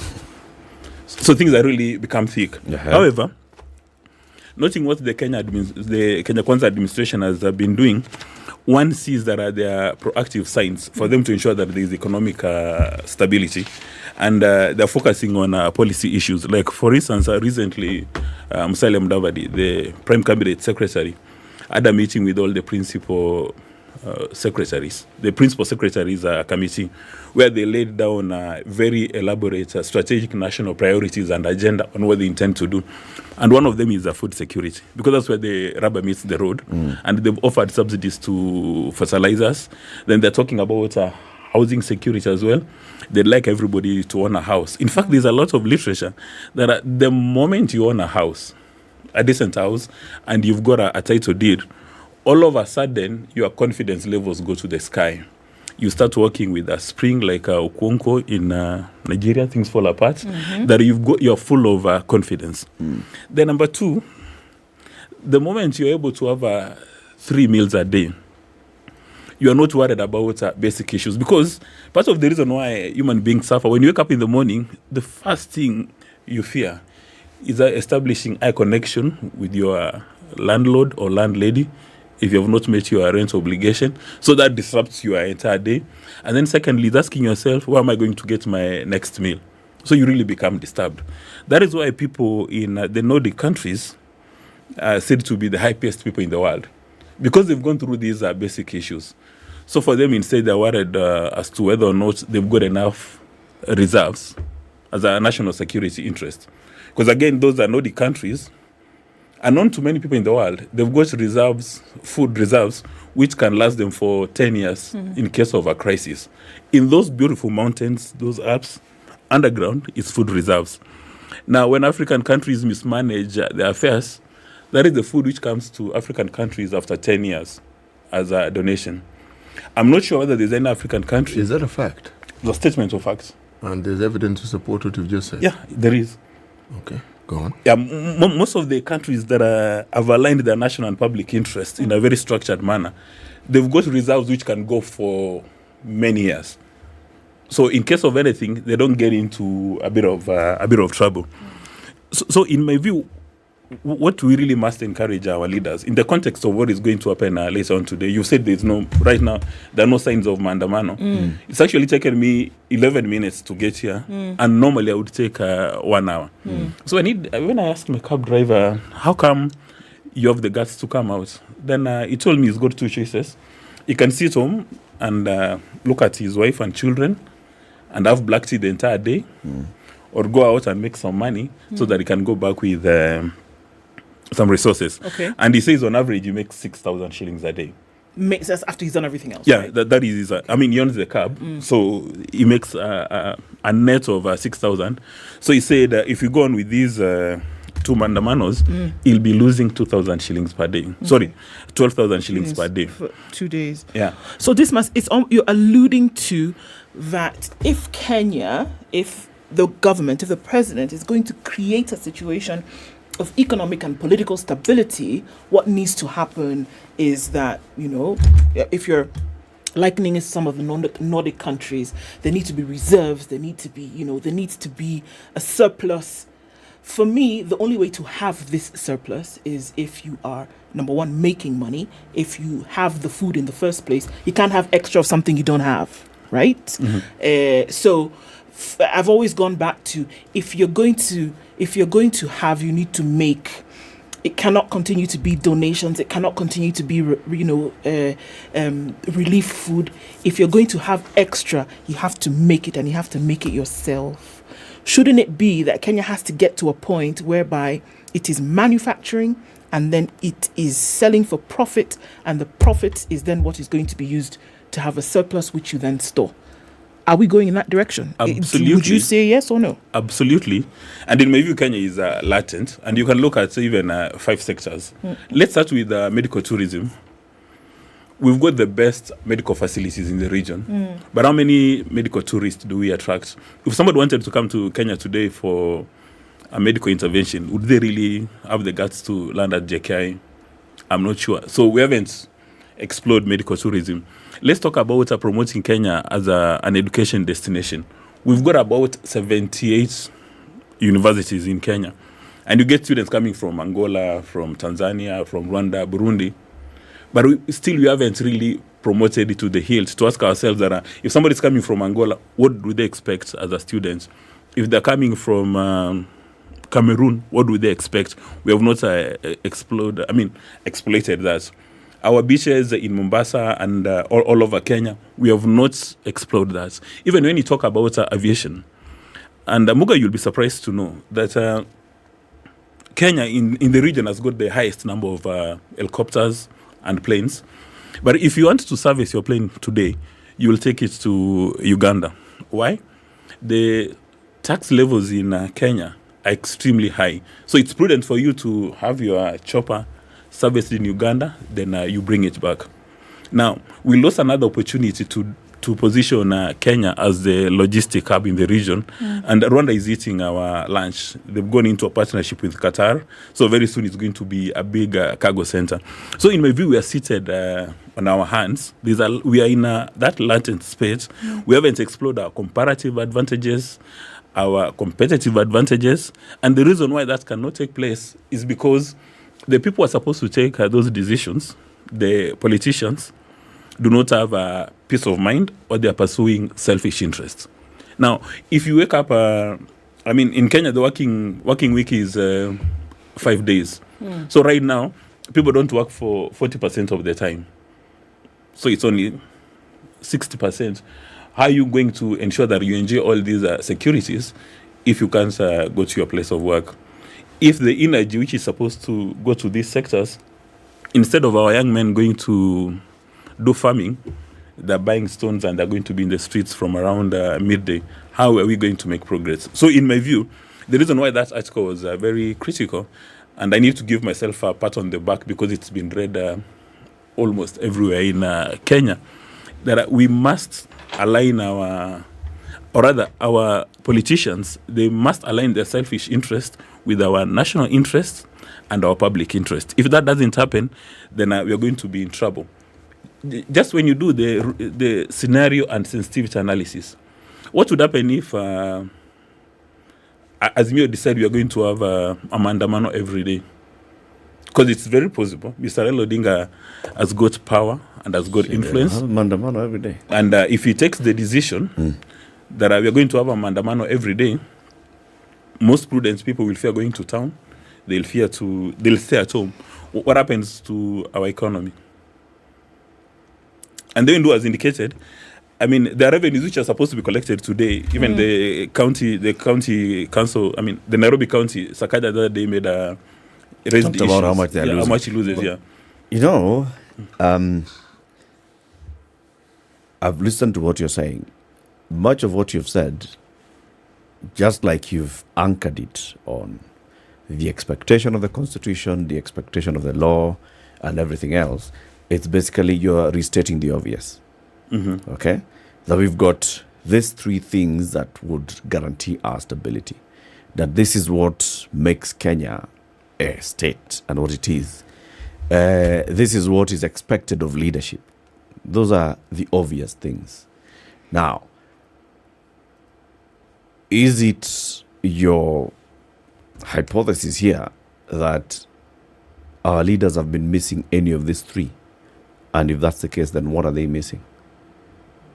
Are you saying that the previous administration, the leadership in the previous administration did not focus on politics, did not focus on economy, or did not focus on security, or focused on one of the three, or focused on none, or two of the three? What are you saying? What are you saying about this current administration? During the first term of President Kibaki, he was able to maintain those three. The first term? The first term of President Kibaki. 2003 to 2007. Yeah, he really worked hard to ensure that we have those three. Even the second term partially. And that is the time when Kenyans were very, very excited. And Really? the reason why Really? Yes. Remember, halfway through the first term, there was a referendum. Yeah, there was a shake-up. And there was the birth of ODM. ODM, yes. And there was the birth of a very large government called the Government of National Unity that brought in Kina Nyachai, some people from KANU, and evicted some people from LDP who went to form. Was that what we were talking about? President Kibaki holding together those three? Actually, using the example during the administration of the Grand National Government or Unity, in as much as you had a very bloated government, you actually had political stability. Because political stability is not just limited to the size of the cabinet, but whether or not people can wake up early in the morning and go on their business without any fear, without any phobia, without any conflicts. And while it may look that it's the obvious, the purpose of advertising is to keep on reminding people that this is what needs to be done. But there's a tragedy that because our leaders, most of the time, they pursue their selfish interests, camouflaged as a national and public interest, people can easily get aligned to those interests, and they lose the plot, and it's a tragedy. And unfortunately, the majority of our Kenyan politicians, they use Kenya as a special purpose vehicle to achieve their selfish interests and objectives. So it's important to keep on reminding them every single day. Like, for instance, you have now the church leaders who went to see, the Catholic Church, the leaders, they went to see Mr. Raila Odinga yesterday. But they've been doing this in every administration apart from the first President Kenyatta's administration. Wherever there is a slight crisis, they keep on going. But have we bothered to look at what is the underlying solution? For instance, when you've got malaria, you can take all the Panadols in the world. But if you don't take, I think we used to use Malaria Queen or Metakelfin. If you don't take that one, then you're going to be in trouble. So in my view, we need to keep on reminding every single day. To the extent that now we have ambassadors and high commissioners issuing a statement saying that we recognize the election was free, fair, and credible. However, there are issues that you need to address. For how long are we going to sit back and wait for our partners and stakeholders to keep on reminding these things? While you've quoted Article 1, we, the people, have got the unique responsibility to remind them. In my view, that is the bottom line. This discussion about the hunger, the selfish nature of politicians, this is a discussion which in this country is as old as time.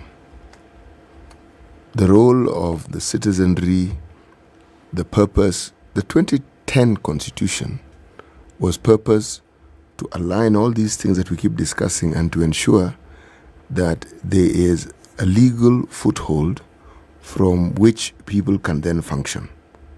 Now, this government didn't create a drought. This government did not create the war in Ukraine. This government is actually not responsible for the yo-yoing of the oil prices on the global market, they are not responsible. Now, the government is led by politicians, as are the politicians in the opposition. What conversation does one hear as a citizen of this country from either those in government or for those who are in the opposition as to the exact thing that can be done to resolve and to alleviate the current problems that we have? Let me just give a live example. We've talked about building dams, 100 or so. We have in the past had water pans and creations that can store water. In the dry season, that would have been the best time for them to be dug up, removal of silt, dig them even deeper, create new ones. Was that done? The answer is a resounding no, it wasn't done. So now we have more rains and we know what to do with, and it's causing havoc. So a simple solution that existed was not adhered to. Politicians will do what they do. But for a country to move forward, an honest conversation about what needs to be done ought to be had. And that honest conversation clearly is not being led by politicians, because politicians have a conversation that resonates with the problems that citizens have, but that's what it does. It resonates the problems that citizens have. And the Kenyan trend and the Kenyan habit and the Kenyan culture of always looking for someone to blame for our problems also doesn't provide the solution.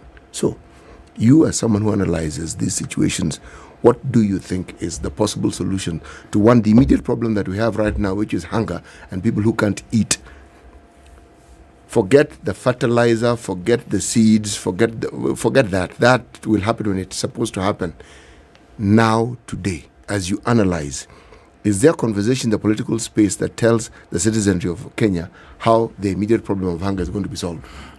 In my view, it's all about demand and supply, and we are told that human beings, from economics, that we are rational, that as a human being you are rational, that you are supposed to vote with your selfish interest in mind. So the question you must keep on asking ourselves that when we go to cast our ballots, do we vote with our selfish interest in mind, or do we become victims?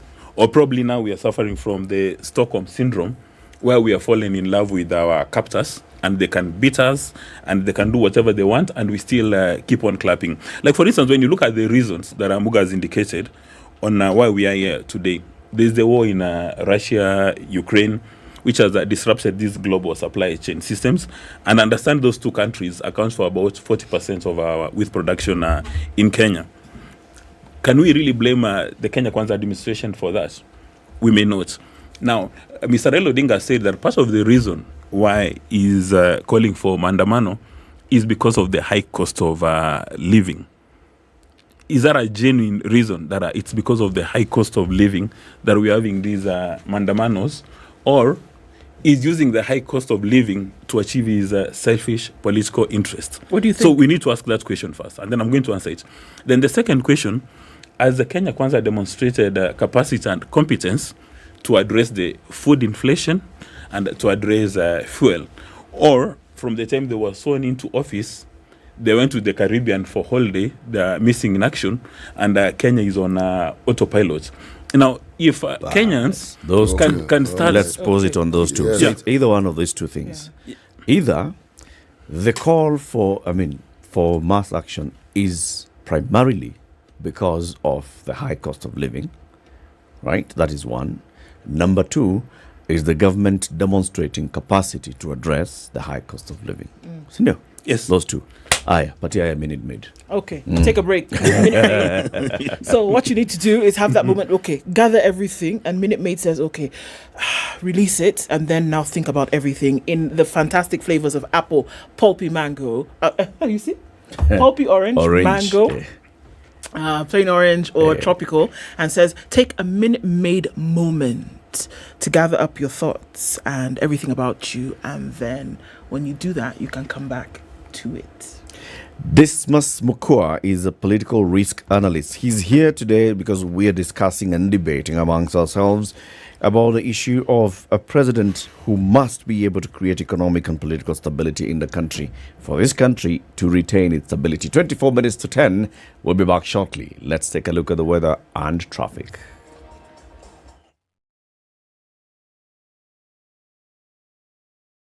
This is the Situation Room, the only way to start your day. Are you looking for your dream home or the perfect plot of land to build on? Look no further than Digger Real Estate, the e-commerce site for all your real estate needs. From cozy apartments to sprawling estates, we have a wide selection of houses for rent and for sale. And if you're looking to build from scratch, we have prime plots of land available for purchase. Don't settle for anything less than your ideal home. Head to realestate.digger.co.ke today to start your search. Digger Real Estate, where your dream home becomes a reality. Can you dig it?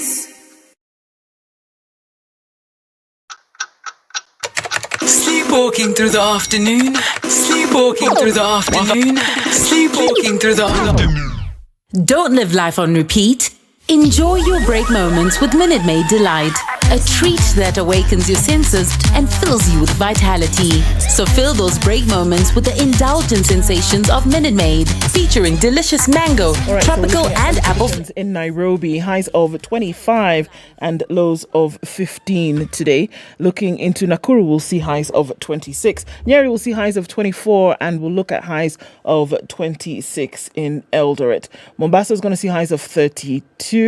And Malindi will see highs of 32 as well. 23 and sunny in Kisumu, going to highs of 28, and it'll go to highs of 30 in Kakamega. It's cloudy in Kampala at 27 and sunny in Dar es Salaam at 31 in terms of highs. 17 and sunny in Johannesburg, highs of 23, and we'll see highs of 33 in a cloudy Lagos at 27. It's 23 and cloudy in Kinshasa, highs of 30 and lows of 23. Let's look out eastern to Beijing, where it's 24 and sunny going into evening Thursday, and mostly cloudy with a windcast of yellow in Paris, highs of 17 and lows of 12, and mostly cloudy at 11 in London.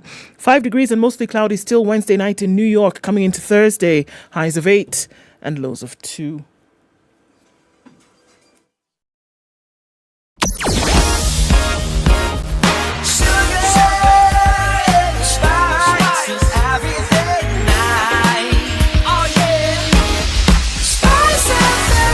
Spice up your life.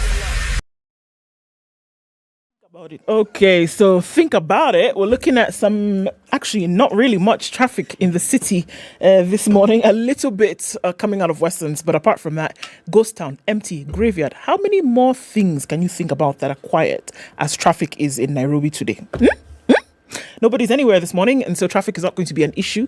It's going towards 10 o'clock. Just in case anything pops out at you, let us know through the morning on SpiceFM KE on Twitter. Business News with SpiceFM. I'm Dennis Aseto.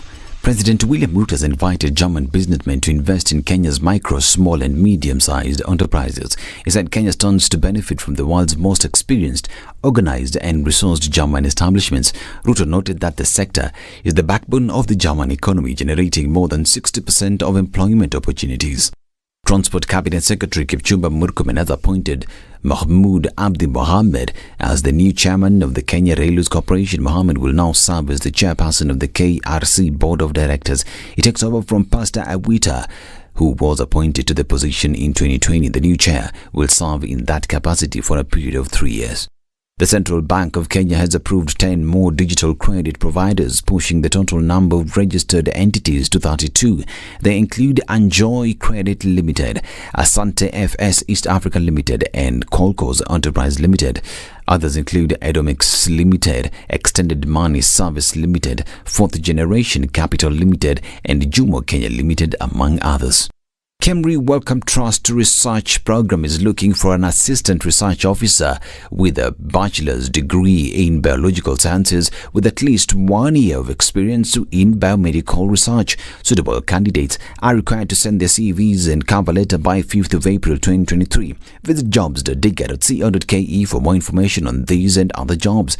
Digger Jobs, your credible and trusted jobs partner. SpiceFM Business. Mature, intelligent talk every morning. Spice up yourself.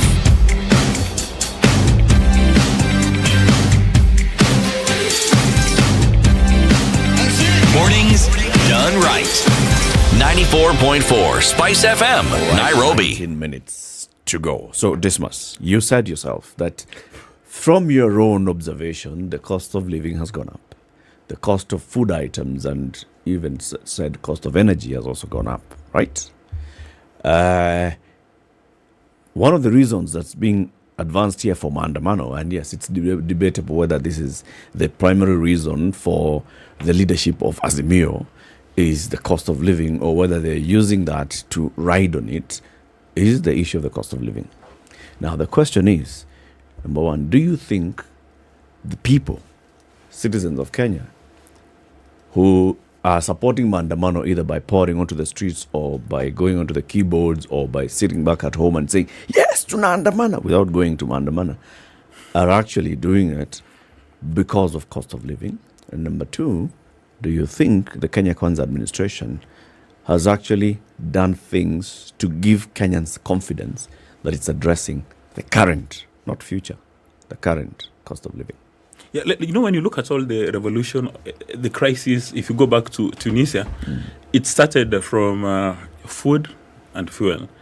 The young man was selling his wares outside, and then the local kanjo came and gave him a beating. Then he decided to take drastic action. It was around food and food and food. But we must ask ourselves that is this limited to Kenya? No, it's not limited to Kenya. In Egypt a few days ago, it was actually one of the leading stories in the Standard. People are requested to look for other innovative ways of having food security. Understand, even in the UK, you are limited on the number of produce you can actually buy.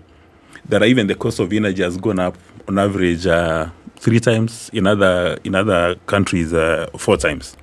So we're having that challenge, or a crisis is not subject to debate. Yeah, it's not subject to debate. But when Mr. Raila Odinga says that now it's because of this crisis that I'm calling for Maandamano, then we now must look at the hippo's nose and ask ourselves, is this really the reason? Because President Ruto has been in office for about 6 months. And 6 months is not sufficient time for anybody to take a decision to say that you've not been able to deliver. Even for CEOs in high-profile organizations, when you're given a job, you are given at least 1 year for people to see whether or not you can deliver.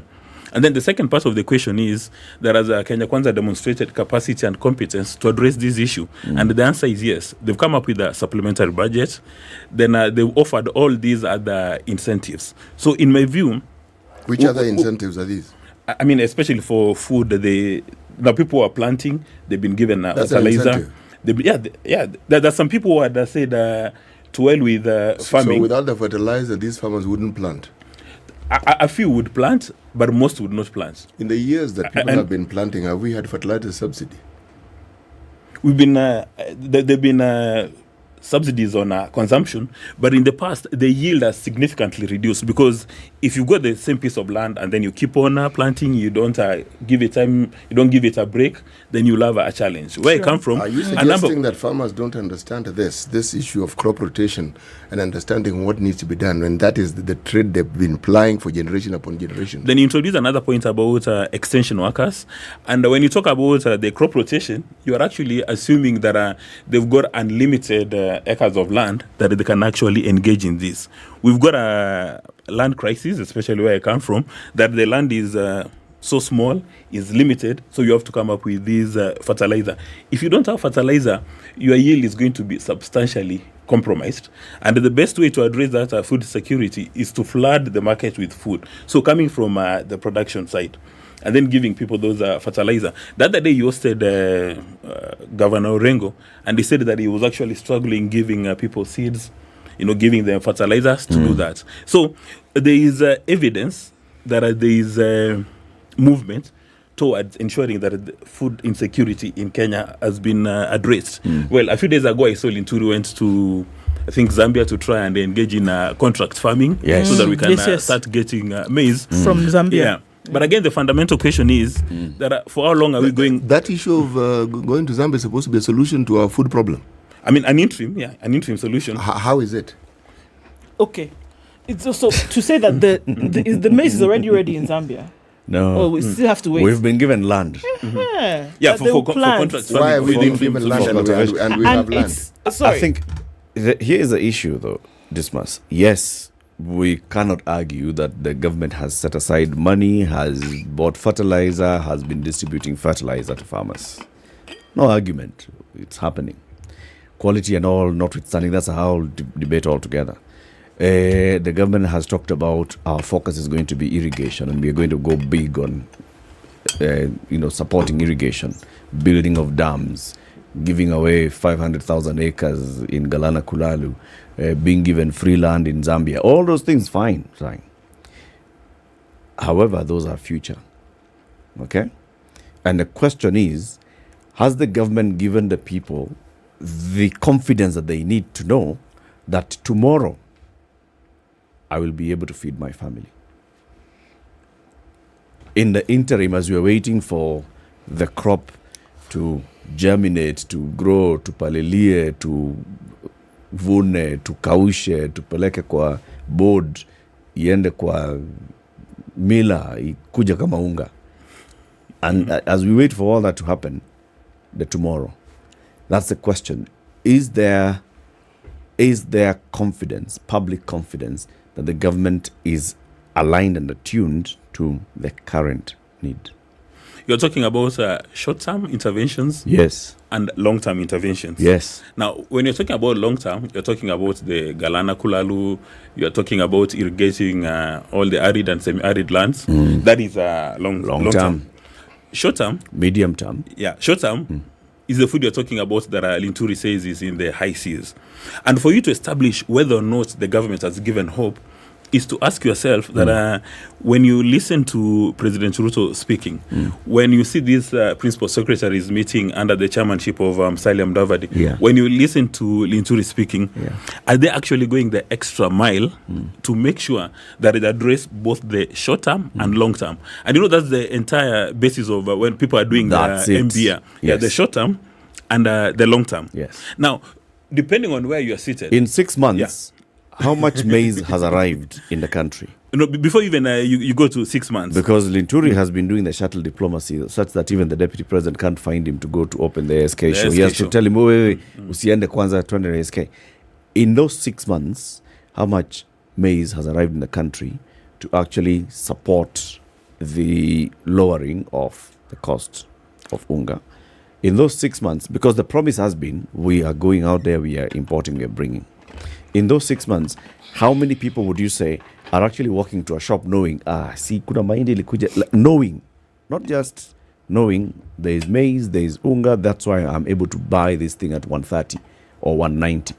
Government has been talking about the price of unga has now come down to 190 and not the 230 that it was there before the handshake, blah, blah, blah, blah. But is it because of what they've done? No, the answer to your question depends on whether wants to give a political answer or whether wants to give an objective answer. Let's deal with the objective. Let's deal with objective. Yeah, let's deal with objective first. Objectivity of the matter is that people are looking for food today. Yeah, and then all these issues, from my understanding of economics and all these interventions, they cannot be like instant coffee. It takes a while even for the short-term interventions to bear fruit. And one of the things you've seen them doing is coming up with, first of all, the supplementary budget to allocate resources, which in my view is a good thing. And those the area of subsidies that they're giving. But at the end of the day, if you want to give a political answer to this, you can easily go to the top of Mount Kenya and say that the Kenya Kwanza administration has done nothing. But again, another question you need to ask yourself is, how did we get here? And when you are very objective, how long does it take to turn around an economic situation? Okay. On average, it takes about 1 year. Okay, this was I want to ask you, you've said this, I think the second time you said this now. So essentially what you're saying is that the government more or less needs a year. The president needs a year before we can now start to say, look, you failed here, you've not done your job. Okay, let's just say that out of the generosity of our hearts this morning, we're saying, all right, have a year. for these things that you've put in place, have a year for them to kind of turn around. That's great.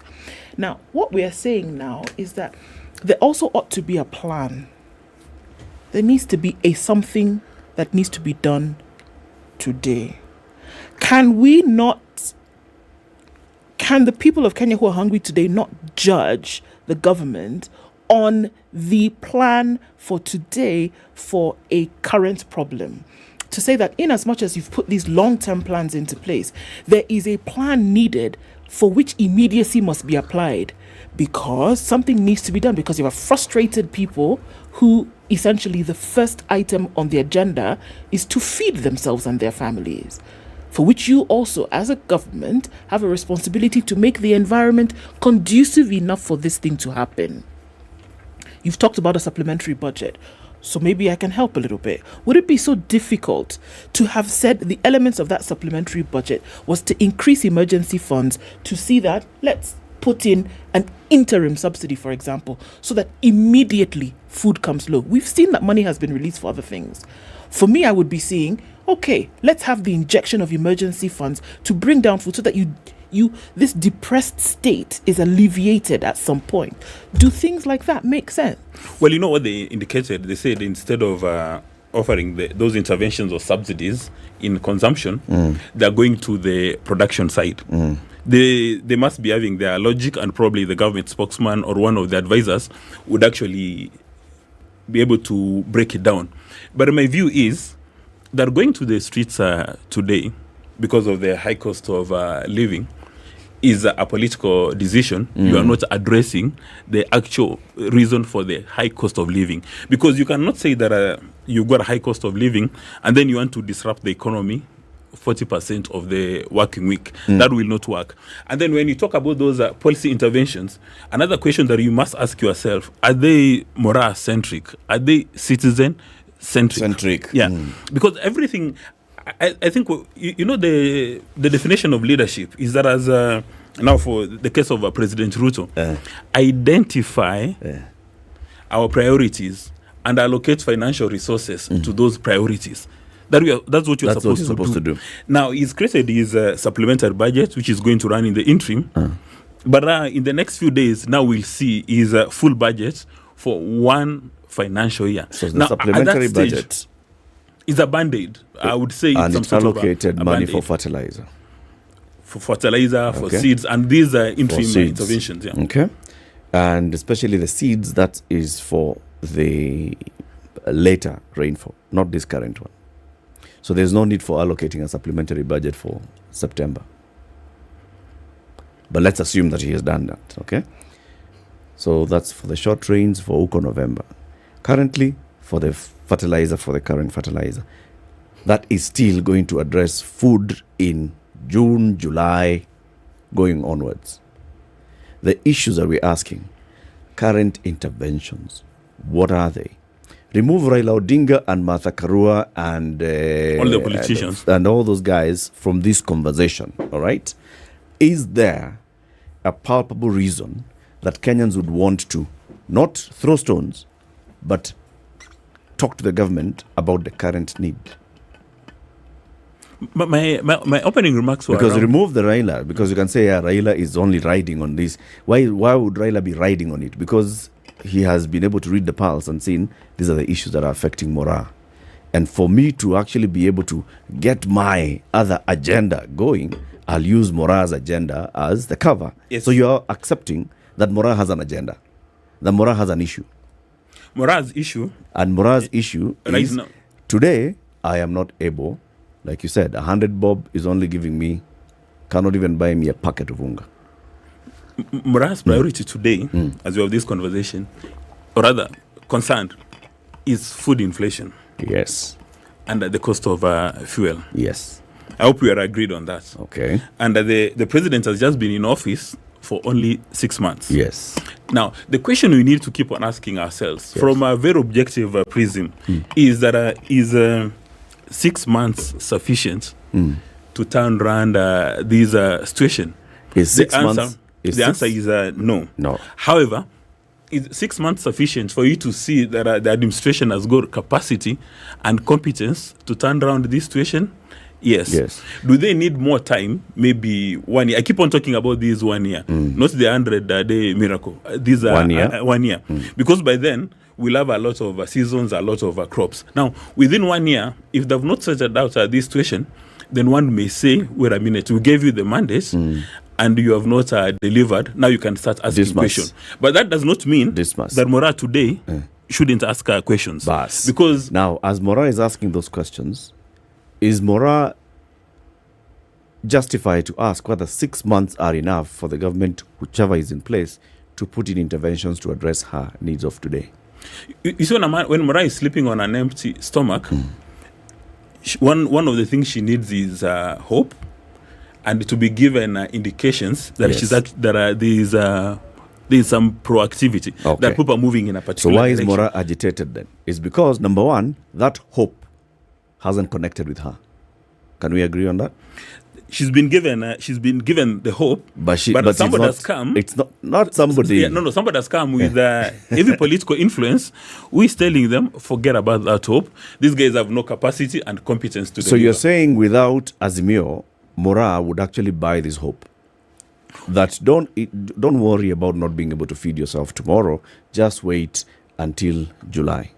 Without having all these mandamanos and everything, everybody will stay focused on their co-economic activity and engage the factors of production and not agitate. Yeah, and stay at home, tighten your belts, and work hard. Let me ask a basic that in question. The next 1 Sorry, year, a really basic issues, question. Sorry, Dismas. Before all this talk of this mass protests came about, did we not see a situation in the country that people were already complaining about the high cost of living? People were already complaining that life had become too expensive. Even before the rumblings of all of this came about, was there not already a depressed situation in the country? It was an election item. You would even remember towards the election, there was a subsidy on unga, which again disappeared on a couple of days. So in fact, in my view... So it's an issue. It's an issue. Of course. I started by saying food inflation and fuel is a fundamental issue. And it's an emergency. Which has caused even governments to go down. You can talk about France, you can talk about Tunisia. But the elephant in the room is, but you can ask yourself one fundamental question.